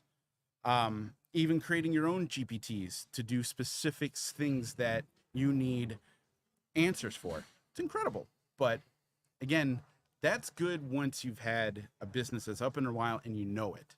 You've got to have a digital presence already that you know is working for you. Right. So then you can tailor it. And that's the thing about AI too, is the more you use it for growing your business, at least for posting, but don't use the copy because everyone's using copy for their website, you know. But the more that you work with it, the more it tailors to you, that all you got to do is copy, paste photo. Now, when you ask it to create these posts, are you asking it to create the graphics, the captions, what are you asking it to create? Just the captions, just the copy. Okay. Because I've had good success with that. That's why I'm asking. Yeah. So. And the hashtags. You want to make sure that you are utilizing, and again, the AI is only going to go off for an algorithm search for the most popular hashtags. That doesn't mean that it's customized to your audience. That's your work. You got to do that. So, like I see this. I use this for YouTube Shorts. Right. I go in and say, hey, check out this video. I didn't know how this would work, but it seems to work pretty good. I give them a link to a video. I don't know how it does it. I imagine it goes through and like reads the captions. Yep. Check out this video. Give me a caption for a social media post. Give me depending on which platform I'm doing it for, anywhere between 5 and 10 hashtags for it. Then I see what it gives me. And then I always see, even though I've trained it, there's always a couple hashtags I have to add. Like if it's a tech thing, I always have to add Vegas Tech. Right. Right. Because one, as a community, we're trying to grow that hashtag, but B, I want my Vegas Tech, like my Tech Alley peeps, I want this to show up in their feed. Right. Exactly. So it's always like, I remember back before the turn of the century, when I was an engineering student at Boston University, and we had a professor say, never take your plots right off the printer and walk into a meeting. Always look at your plots and understand what the data is telling you before you go into a meeting, right? Right. Same thing with your AI Yep. stuff. Always look at it and just ask yourself, does this make sense? Yep. And not only does it make sense, do I understand the answer I got based on the question I asked? Exactly. It's the same thing. Yeah. So yeah, I have had really good success with saying, hey, create me some captions from this video, or create me some posts from this video. Yeah. It's very cool. It's one of the things I found it's kind of consistently good at. So, Yeah. For now. And it'll get better. Don't get me wrong. AI ain't going anywhere anytime soon, and it's still a very, very new thing for us to play around with. Yep. It's just if you're doing something serious like building a business, look at yourself first. Look Yeah. at what So let's get back to the SEO stuff, because I took us down this AI rabbit hole. It's okay. But I know you love talking about it, so I don't feel bad. It's a major component of marketing, and yet some agencies rely on it, others don't. I'm more old school. I think that you can create copy for your posts, copy with the assistance, but you can reword it. You can make it more personal, because I'll be honest, Google rewards human interaction. They reward human talk to humans. They are literally hunting down AI generated content as we speak. They don't want it on their search engine. But that's Well, the they thing. should probably not have their own AI then. Exactly. But look, Google, I'm not telling you what to do, but if you don't like people generating stuff on your platforms and in your search, and showing up in your search with AI, maybe don't have an AI. It's true. Yeah, no, it's true. And I'm hoping that hot take will get clipped out, and some really angry Google people will watch this over and over again and share it and cease and say, desist. "What a jackass this guy is." So no, and share this. there's that's one of the big difference with Google Ads and SEO, is that Google Ads does rely. That might actually get picked up on the I microphone. know that so, probably will. like most of the stuff doesn't. These are very, very sensitive microphones. But go ahead. Google Ads does really push for people to use AI to create the copy for their ads, and that's right. I mean, it's good for someone to come in and just say, just have AI do all my copy for my ads.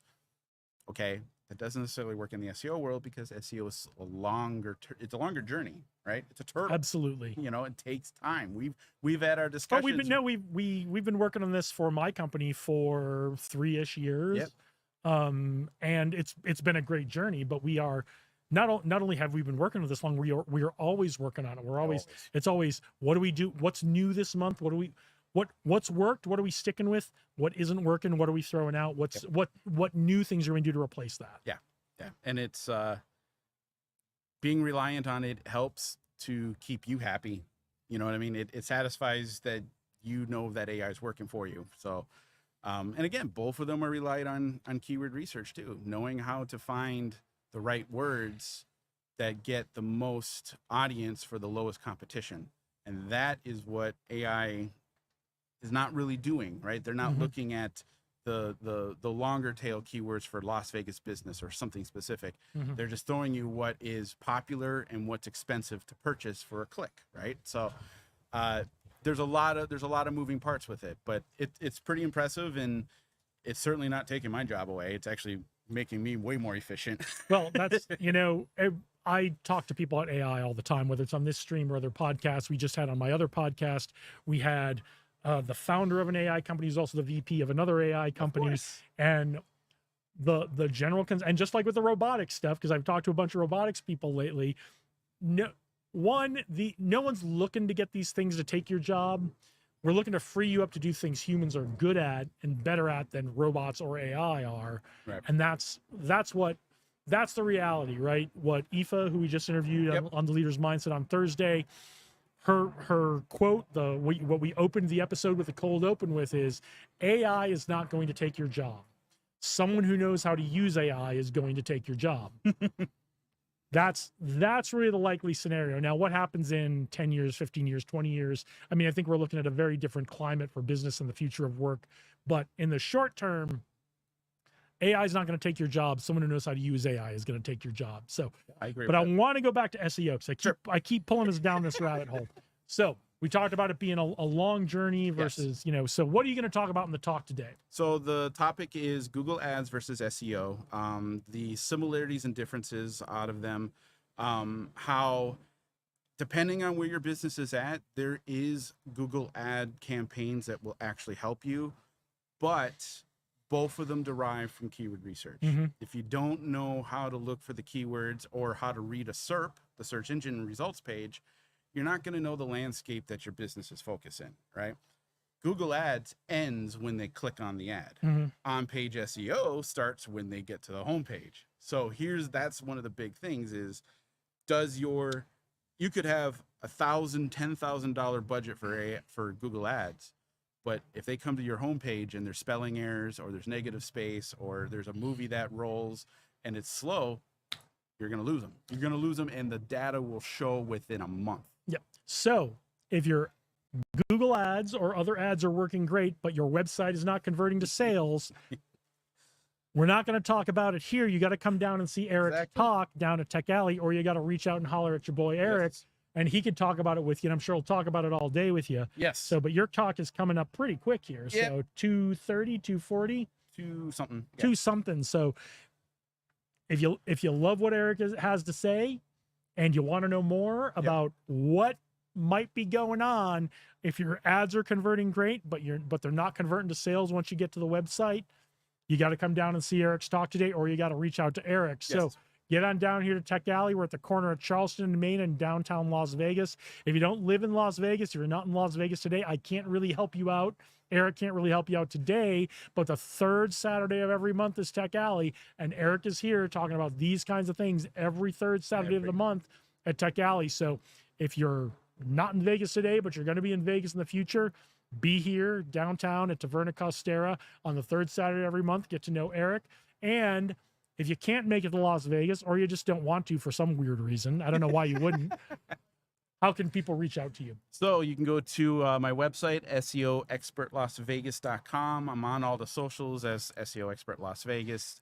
There's a lot that I can talk about. There's a lot that I can help with pretty much any business that needs help, at least with strategy and moving forward, marketing, sales, stuff like that. All right. Fantastic. Well, good luck with the talk. All right. Thank you very much. We will see you. All right. All right. Rosalie, come on down. Yeah. I do okay sometimes. Yeah, good for you. Aren't you hot wearing that? I'm not. I've been sitting in this. The sun has kind of come this way. Yeah, no, I'm not. Like I started with a jacket this morning too, and I had to get rid of it after about the first guest. So what is going on? You always have so many cool things going on. What's right? I guess what's happening? What's happening when I have dirty glasses and I need to wear them because it's too bright. So. Yeah, it is definitely getting bright out here today. So what's going on? So I'll tell you the best case scenario. No, the worst case scenario. Okay. Let's start with the worst case scenario. So what the worst case scenario is that I'm wrong in what I have a document that I watched or I saw looked at that shows that we have access to millions of acreage for some regenerative development. So that's the worst case scenarios that I'm wrong about it.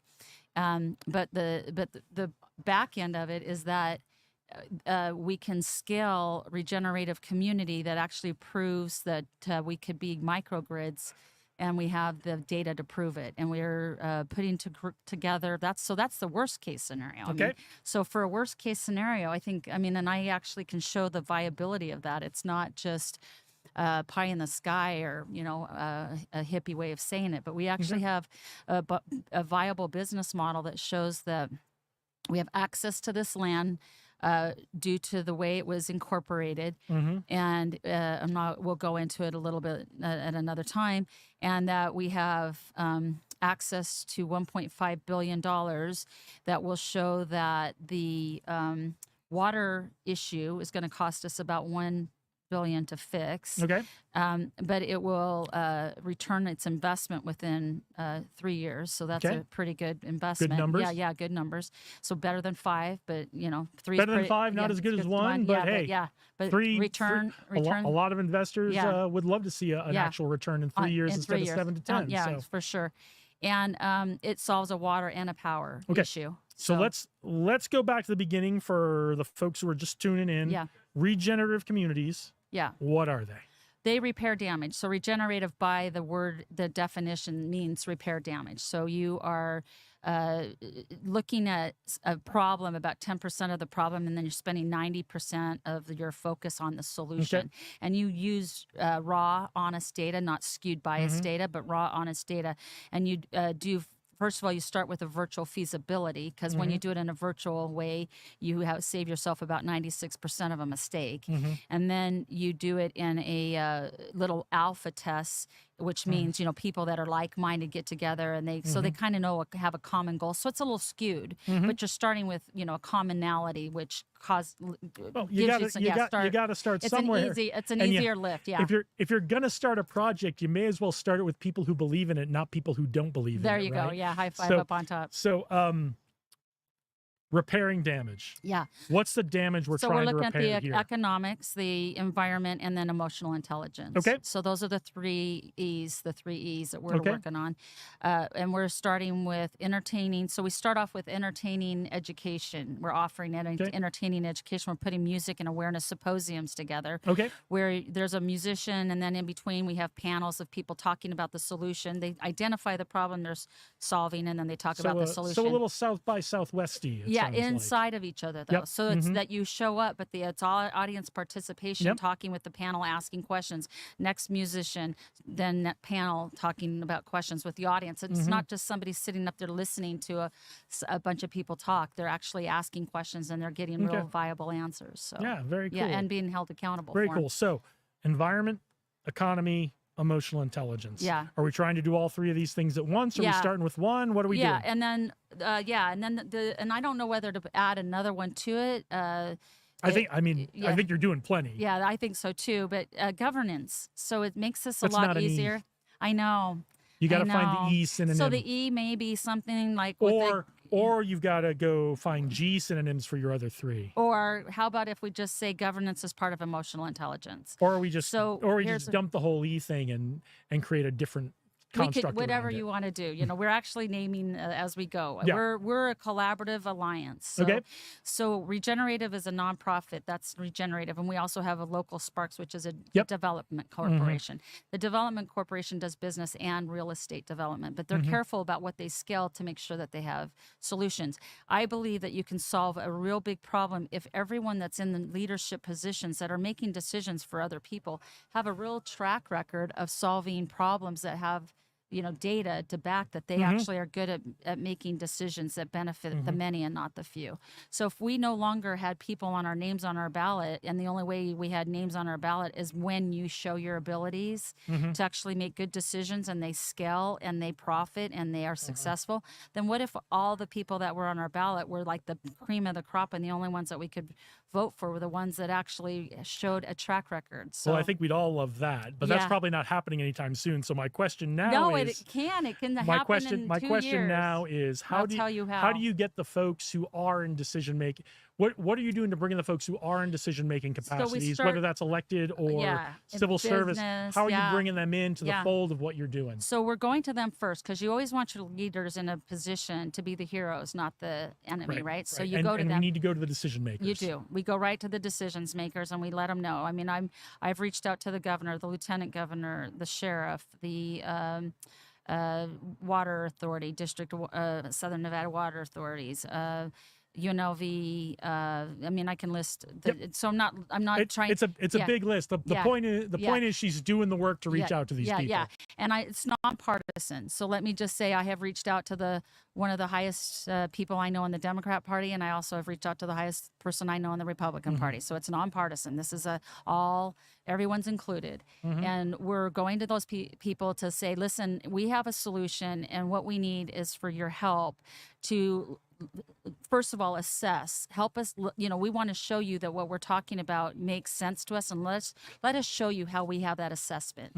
So we're not just telling them, we came up with this brilliant idea. What do you think? No, we're showing them the data so they can see actually how are we assessing the solution. Then once we assess the solution and we show them how we assess the solution, and it makes sense to do this, then what we're asking for some help, whether it's regulation or funding or land or whatever it may be. I mean, we don't really need the land, but that we want them to be part of the solution. So we want them to get the influence. Let's just call it their influence. Okay, that makes it easy. Okay.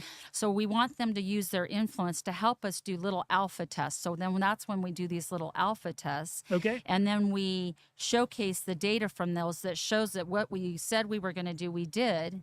And then all the collaborators that work together to get it done are paid on the back end. So you've done a couple of these alpha tests already. We have. So tell us Yeah. about the most recent one and what the results were. Well, the most recent one was the ones where we help veterans grow and produce their own and sell their food.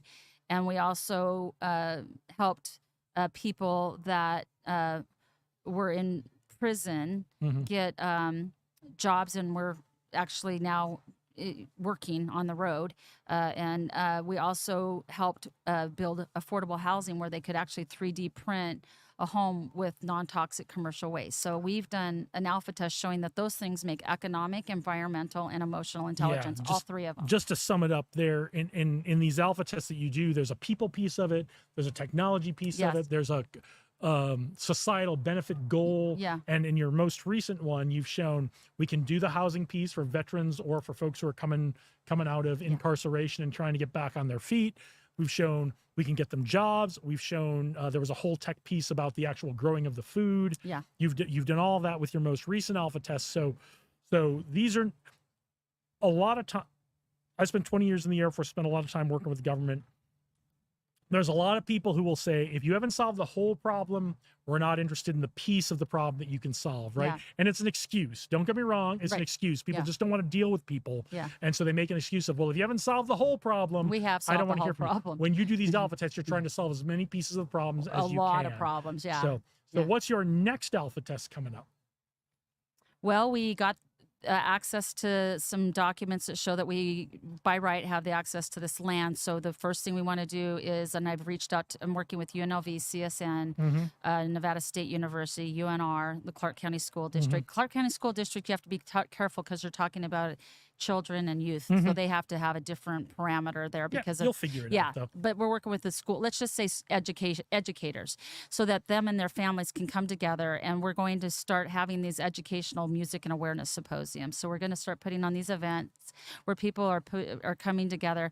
We are tonight, we're meeting out at my house to discuss the next event, which is going to be the day after Thanksgiving in Henderson. And I can get you more information. It's going to be right after Tech Alley. I think we're still having it next November. I mean, that's on Thursday. Tech So Alley- it'll be yeah, right before Tech I mean, Alley. as far as I know, Tech Alley's going on Yeah. for forever. Yeah. So there's no plans Saturday, to stop. So Saturday after Thanksgiving, come to Tech Alley, and then we're going to head over to Henderson for a little event there, and we will be talking about this, about what our next steps are, and this land that we have access to, and then we're going to scale a virtual reality from there, and we've been talking. The people I've been working with are working with the Sphere to do an actual virtual reality in that big dome right there so that people can actually see the land that we have. It's an open slate and say, what would we build here and how would it be different? So the main thing is our governing system. If everybody, we knew that the elected officials that we had a good track record, it'd be a lot easier to get a lot of things done in a fell swoop and an easy lift, especially if it's nonpartisan. So that's what we're doing, and I would love for people to get more involved in that. So we'll see you at Tech Alley, and then the Saturday in the evening, and the next day we're doing it Sunday. So it's Saturday and Sunday. We will be doing it in November. Okay. We'll be during the night, one part, so bundle up. We'll have s'mores out there. It's going to be kind of fun. And then the next day, we're going to have a revitalization. There's going to be music edification. It's going to be G-rated. It will be edification and having some music and panels talking about this solution. That's my little puppy over there. Yeah. I saw you come in with a Yeah, puppy, and yeah. I didn't see the She puppy anymore, likes- but I heard yeah, it. Bitsy, be quiet. Anyway. So we're doing some really cool things, and I'm excited to get it involved. sounds really cool. in I what think you're doing. I think the idea of partnering with the Sphere on trying to visualize some of this stuff. I think the Sphere is an amazing venue for doing that. It's so immersive that you can really you can really show people instead of tell people what the end result will be. Right. I think that's really amazing. And the bonus is you can choose pieces of that to show the world on the outside of the sphere too. Yeah. And I think So that's it's really augmented. cool. So it's an XR, which we will be doing virtual and augmented. So Yep. we're actually putting QR codes in the spaces that are blank that we'll be designing on, so people can go there and they can see what people have uploaded and designed to put on that space. So you could actually stand on a blank piece of land and hold your phone up, look at the QR code, and then you would know, oh, that looks good. What would that view look like? And you can actually see what that view would look like. And so this is a well thought out plan. And it's sounds really like the it. main thing. And I'm not a negative Nelly on this back end, but I am hearing, and I don't like to hear this word, but I hear there's actually a third world war that we're involved, that's happening as we speak. I don't really like to hear that. I don't want that to happen. And my main thing is let's get our heads wrapped around that. If we come together as global movement of the people, we start in our sovereign states and then in our sovereign nations, and we start coming together and collaborating on these global but local issues, we can circumvent a civil war by, my main thing is one thing is we should say, unless a president or a leader has, from here on out, we're only maybe we could do a treaty that the only people that will go to war is when a leader of that nation puts their children and their grandchildren on the front line. And when they do that, then it must be that important that the rest of us follow. But until that, maybe there should be a treaty that nobody goes to war anymore, including terrorists as well, right? I guess I would have to say that, unless you're willing to just put stuff on your kids. I don't know. I just can't quite figure why we're in Third World War, why there's even, I mean, we're a human race. I can't believe that we're in this position and that we have leadership that are pulling us into wars and that have not figured out how to circumvent them and conflict resolve them. I mean, even rock, paper, scissors would be better than going to war. And I just can't believe it. So we are scaling these societies that will not have war. They will have peace, and everybody, there's no need for free lunch there. There's no need for free lunch because who couldn't donate 4 hours a week to help towards your community service? If you can't, we want to know why, and maybe we can help you with that. But yeah, it's a big concept. Well, it sounds like you're taking the steps we need to take to get going in that direction. The leaps. So. We are not just stepping; we are leaping out the door. So So, a lot of it's been done. If someone wants to leap along with you, how can they connect with you? Go to regenerative.com, REGENER8, the infinity symbol TIVE. .com, put your name in there, book a discovery call. We'll have someone reach out to you and see what kind of industry are you in, what are you willing to provide as a service. And we're going to start showing how, because Regenerative is the nonprofit, so you can donate and we can give you a slip so you can write it off on your taxes. So it's still donated, but you're actually getting paid to do it, from your taxes. And let's start showing a regenerative way opposed to a third world war. All right. Yeah, big deal. Well, thanks for joining us today. We're going to take a little bit of a break. But yeah, thanks for joining us. Come back out in November. Come to Tech Alley in November, third Saturday of the month. And come join Rosalie's events in Henderson. In November. Yeah. All right. Well, thanks. Stick around for a few minutes. We're going to take a little bit of a break, and we will be back. Bye.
No, dinner. no worries. Dave Berlin, how the heck are you? Hey, man. I feel like fall finally got all of our text messages.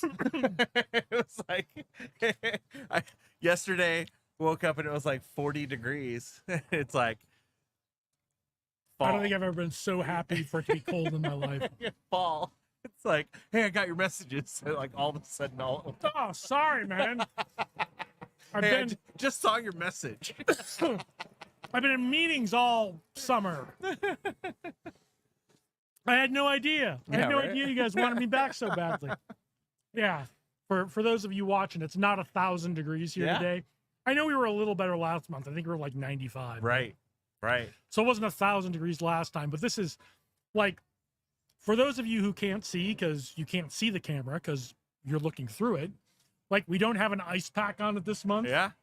We don't have an Yeah. ice pack on our internet. We don't. Yeah. Like I'm hoping this computer is going to hang in there. It's getting kind of warm, but Yeah. yo, man, tell me about GEW. Give me the update. Give me the Vets and Tech update. Yeah. I've been waiting all day. We were going to try to bring Dave's talk live to you, and we just didn't get the tech set up before he gave his talk. So, No. so we'll try to do that in the future. But yeah, give us the update. GEW, Vets and Tech, Yeah. Y Networking. Here we everything that's are. going on. Here we are. We're 30 days out. 30 days out from Global Entrepreneurship Week, and it is here. We've really gotten hyper focused this year, and very much in this last sprint. So there's actually a lot of things that are going to be happening. And for those of you that don't know, for those of you just tuning in, Global Entrepreneurship Week is going to happen November 18th through the 24th. It is 10,000 events all around the world, all the same week in November.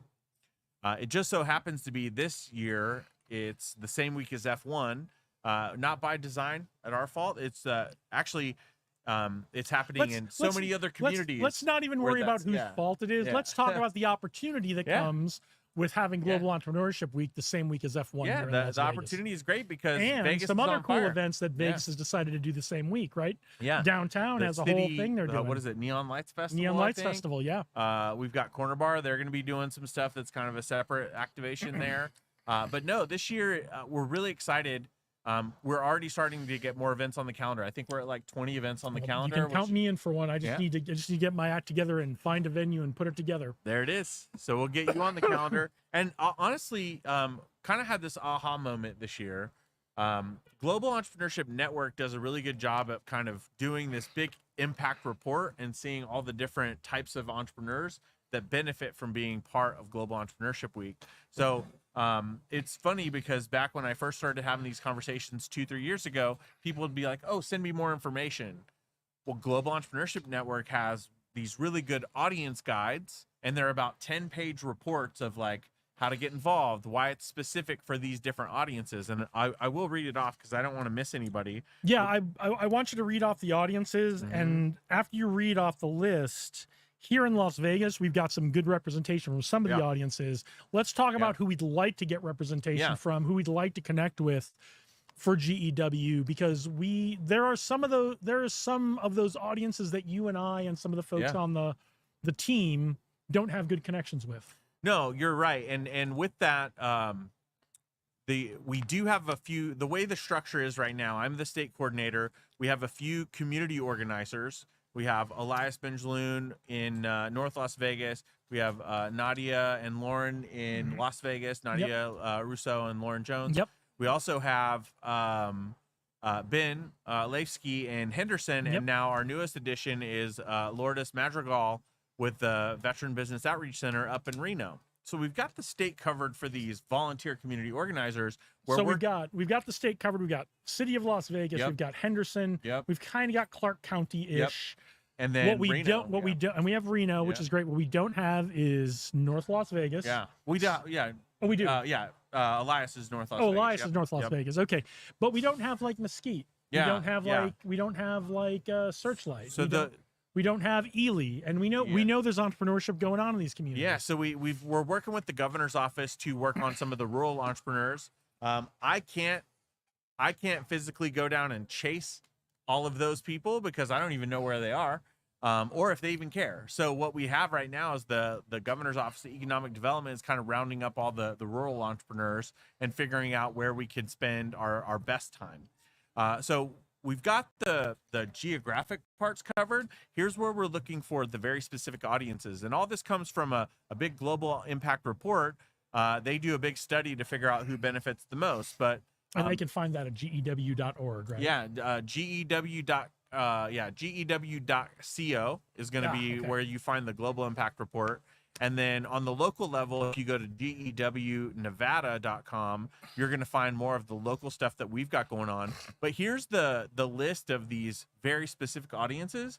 And now, as we've got the right community organizers in play, now we want to build this this committee/coalition with somebody at the top of each one of these categories that can kind of help expand that network. So we've got Encore Entrepreneurs, which Encore Entrepreneurs are going to be people that have retired from their normal career and maybe they're seeking entrepreneurship post-retirement. So that's an Encore Entrepreneur.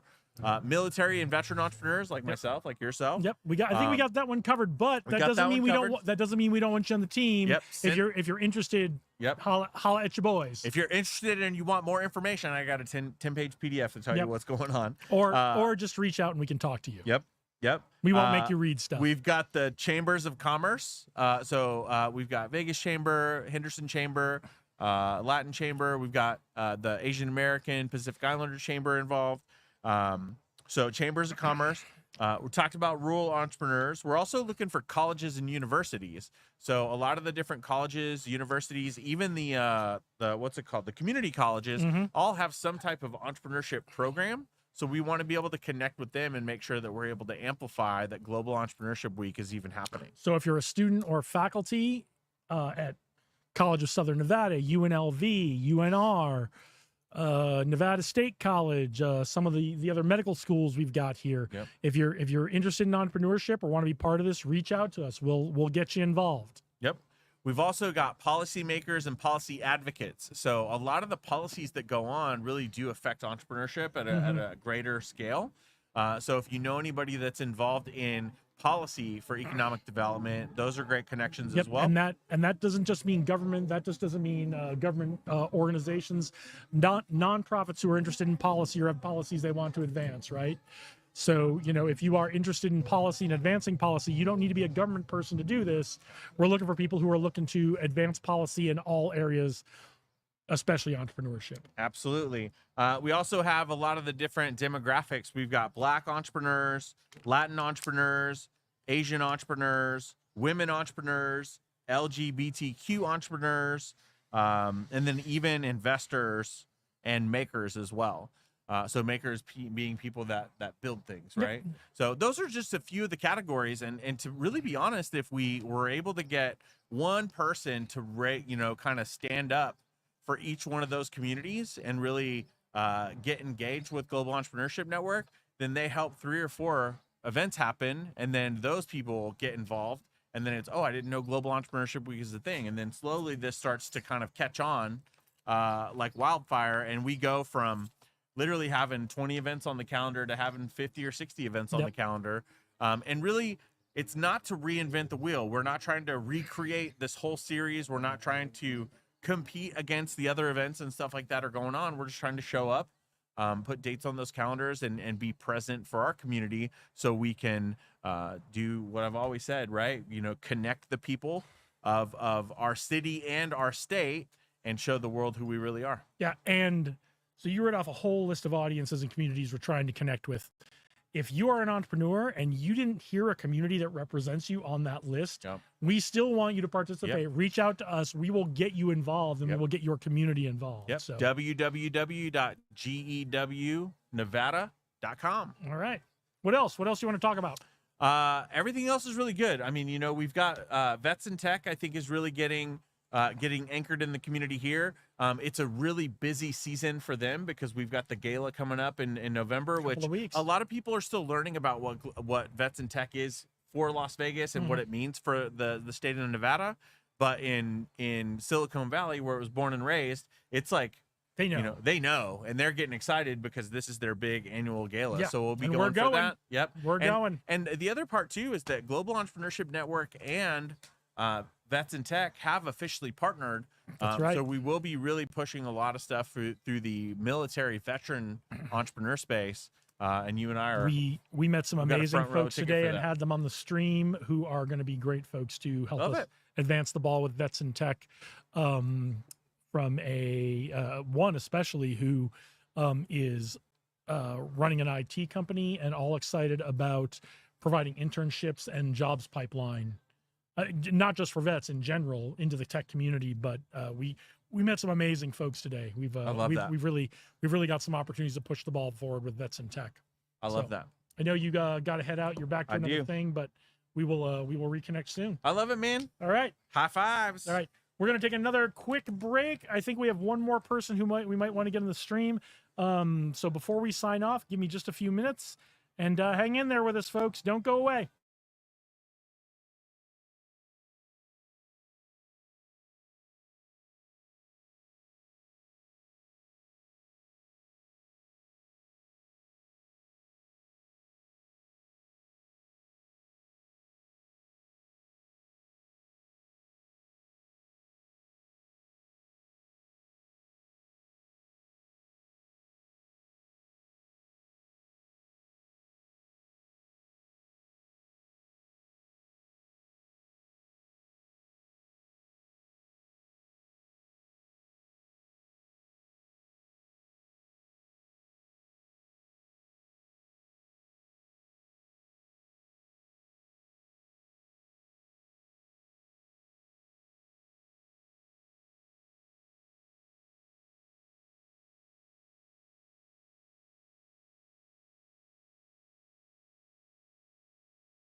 We got Ramon. It's his first time on a podcast. And is this your first time at Tech Alley?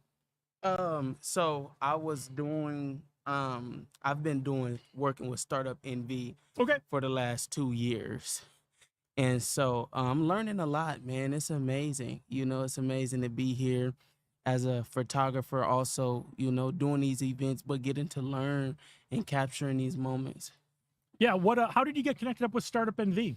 So Startup NV got connected with me. My information was on a platform called Thumbtack. Mm-hmm. Yeah, and so I had, they seen my good reviews, my work, and then they reached out, and man, we've built a real relationship. That's you know great. what I mean? So That's great. They're a great You know what I mean? organization. I've been Yes. helping out with mentoring the startup founders with them for a while. so, really, okay. What yeah. got you into my, what do you do? my story is a long one. So I'm an entrepreneur. I have a business.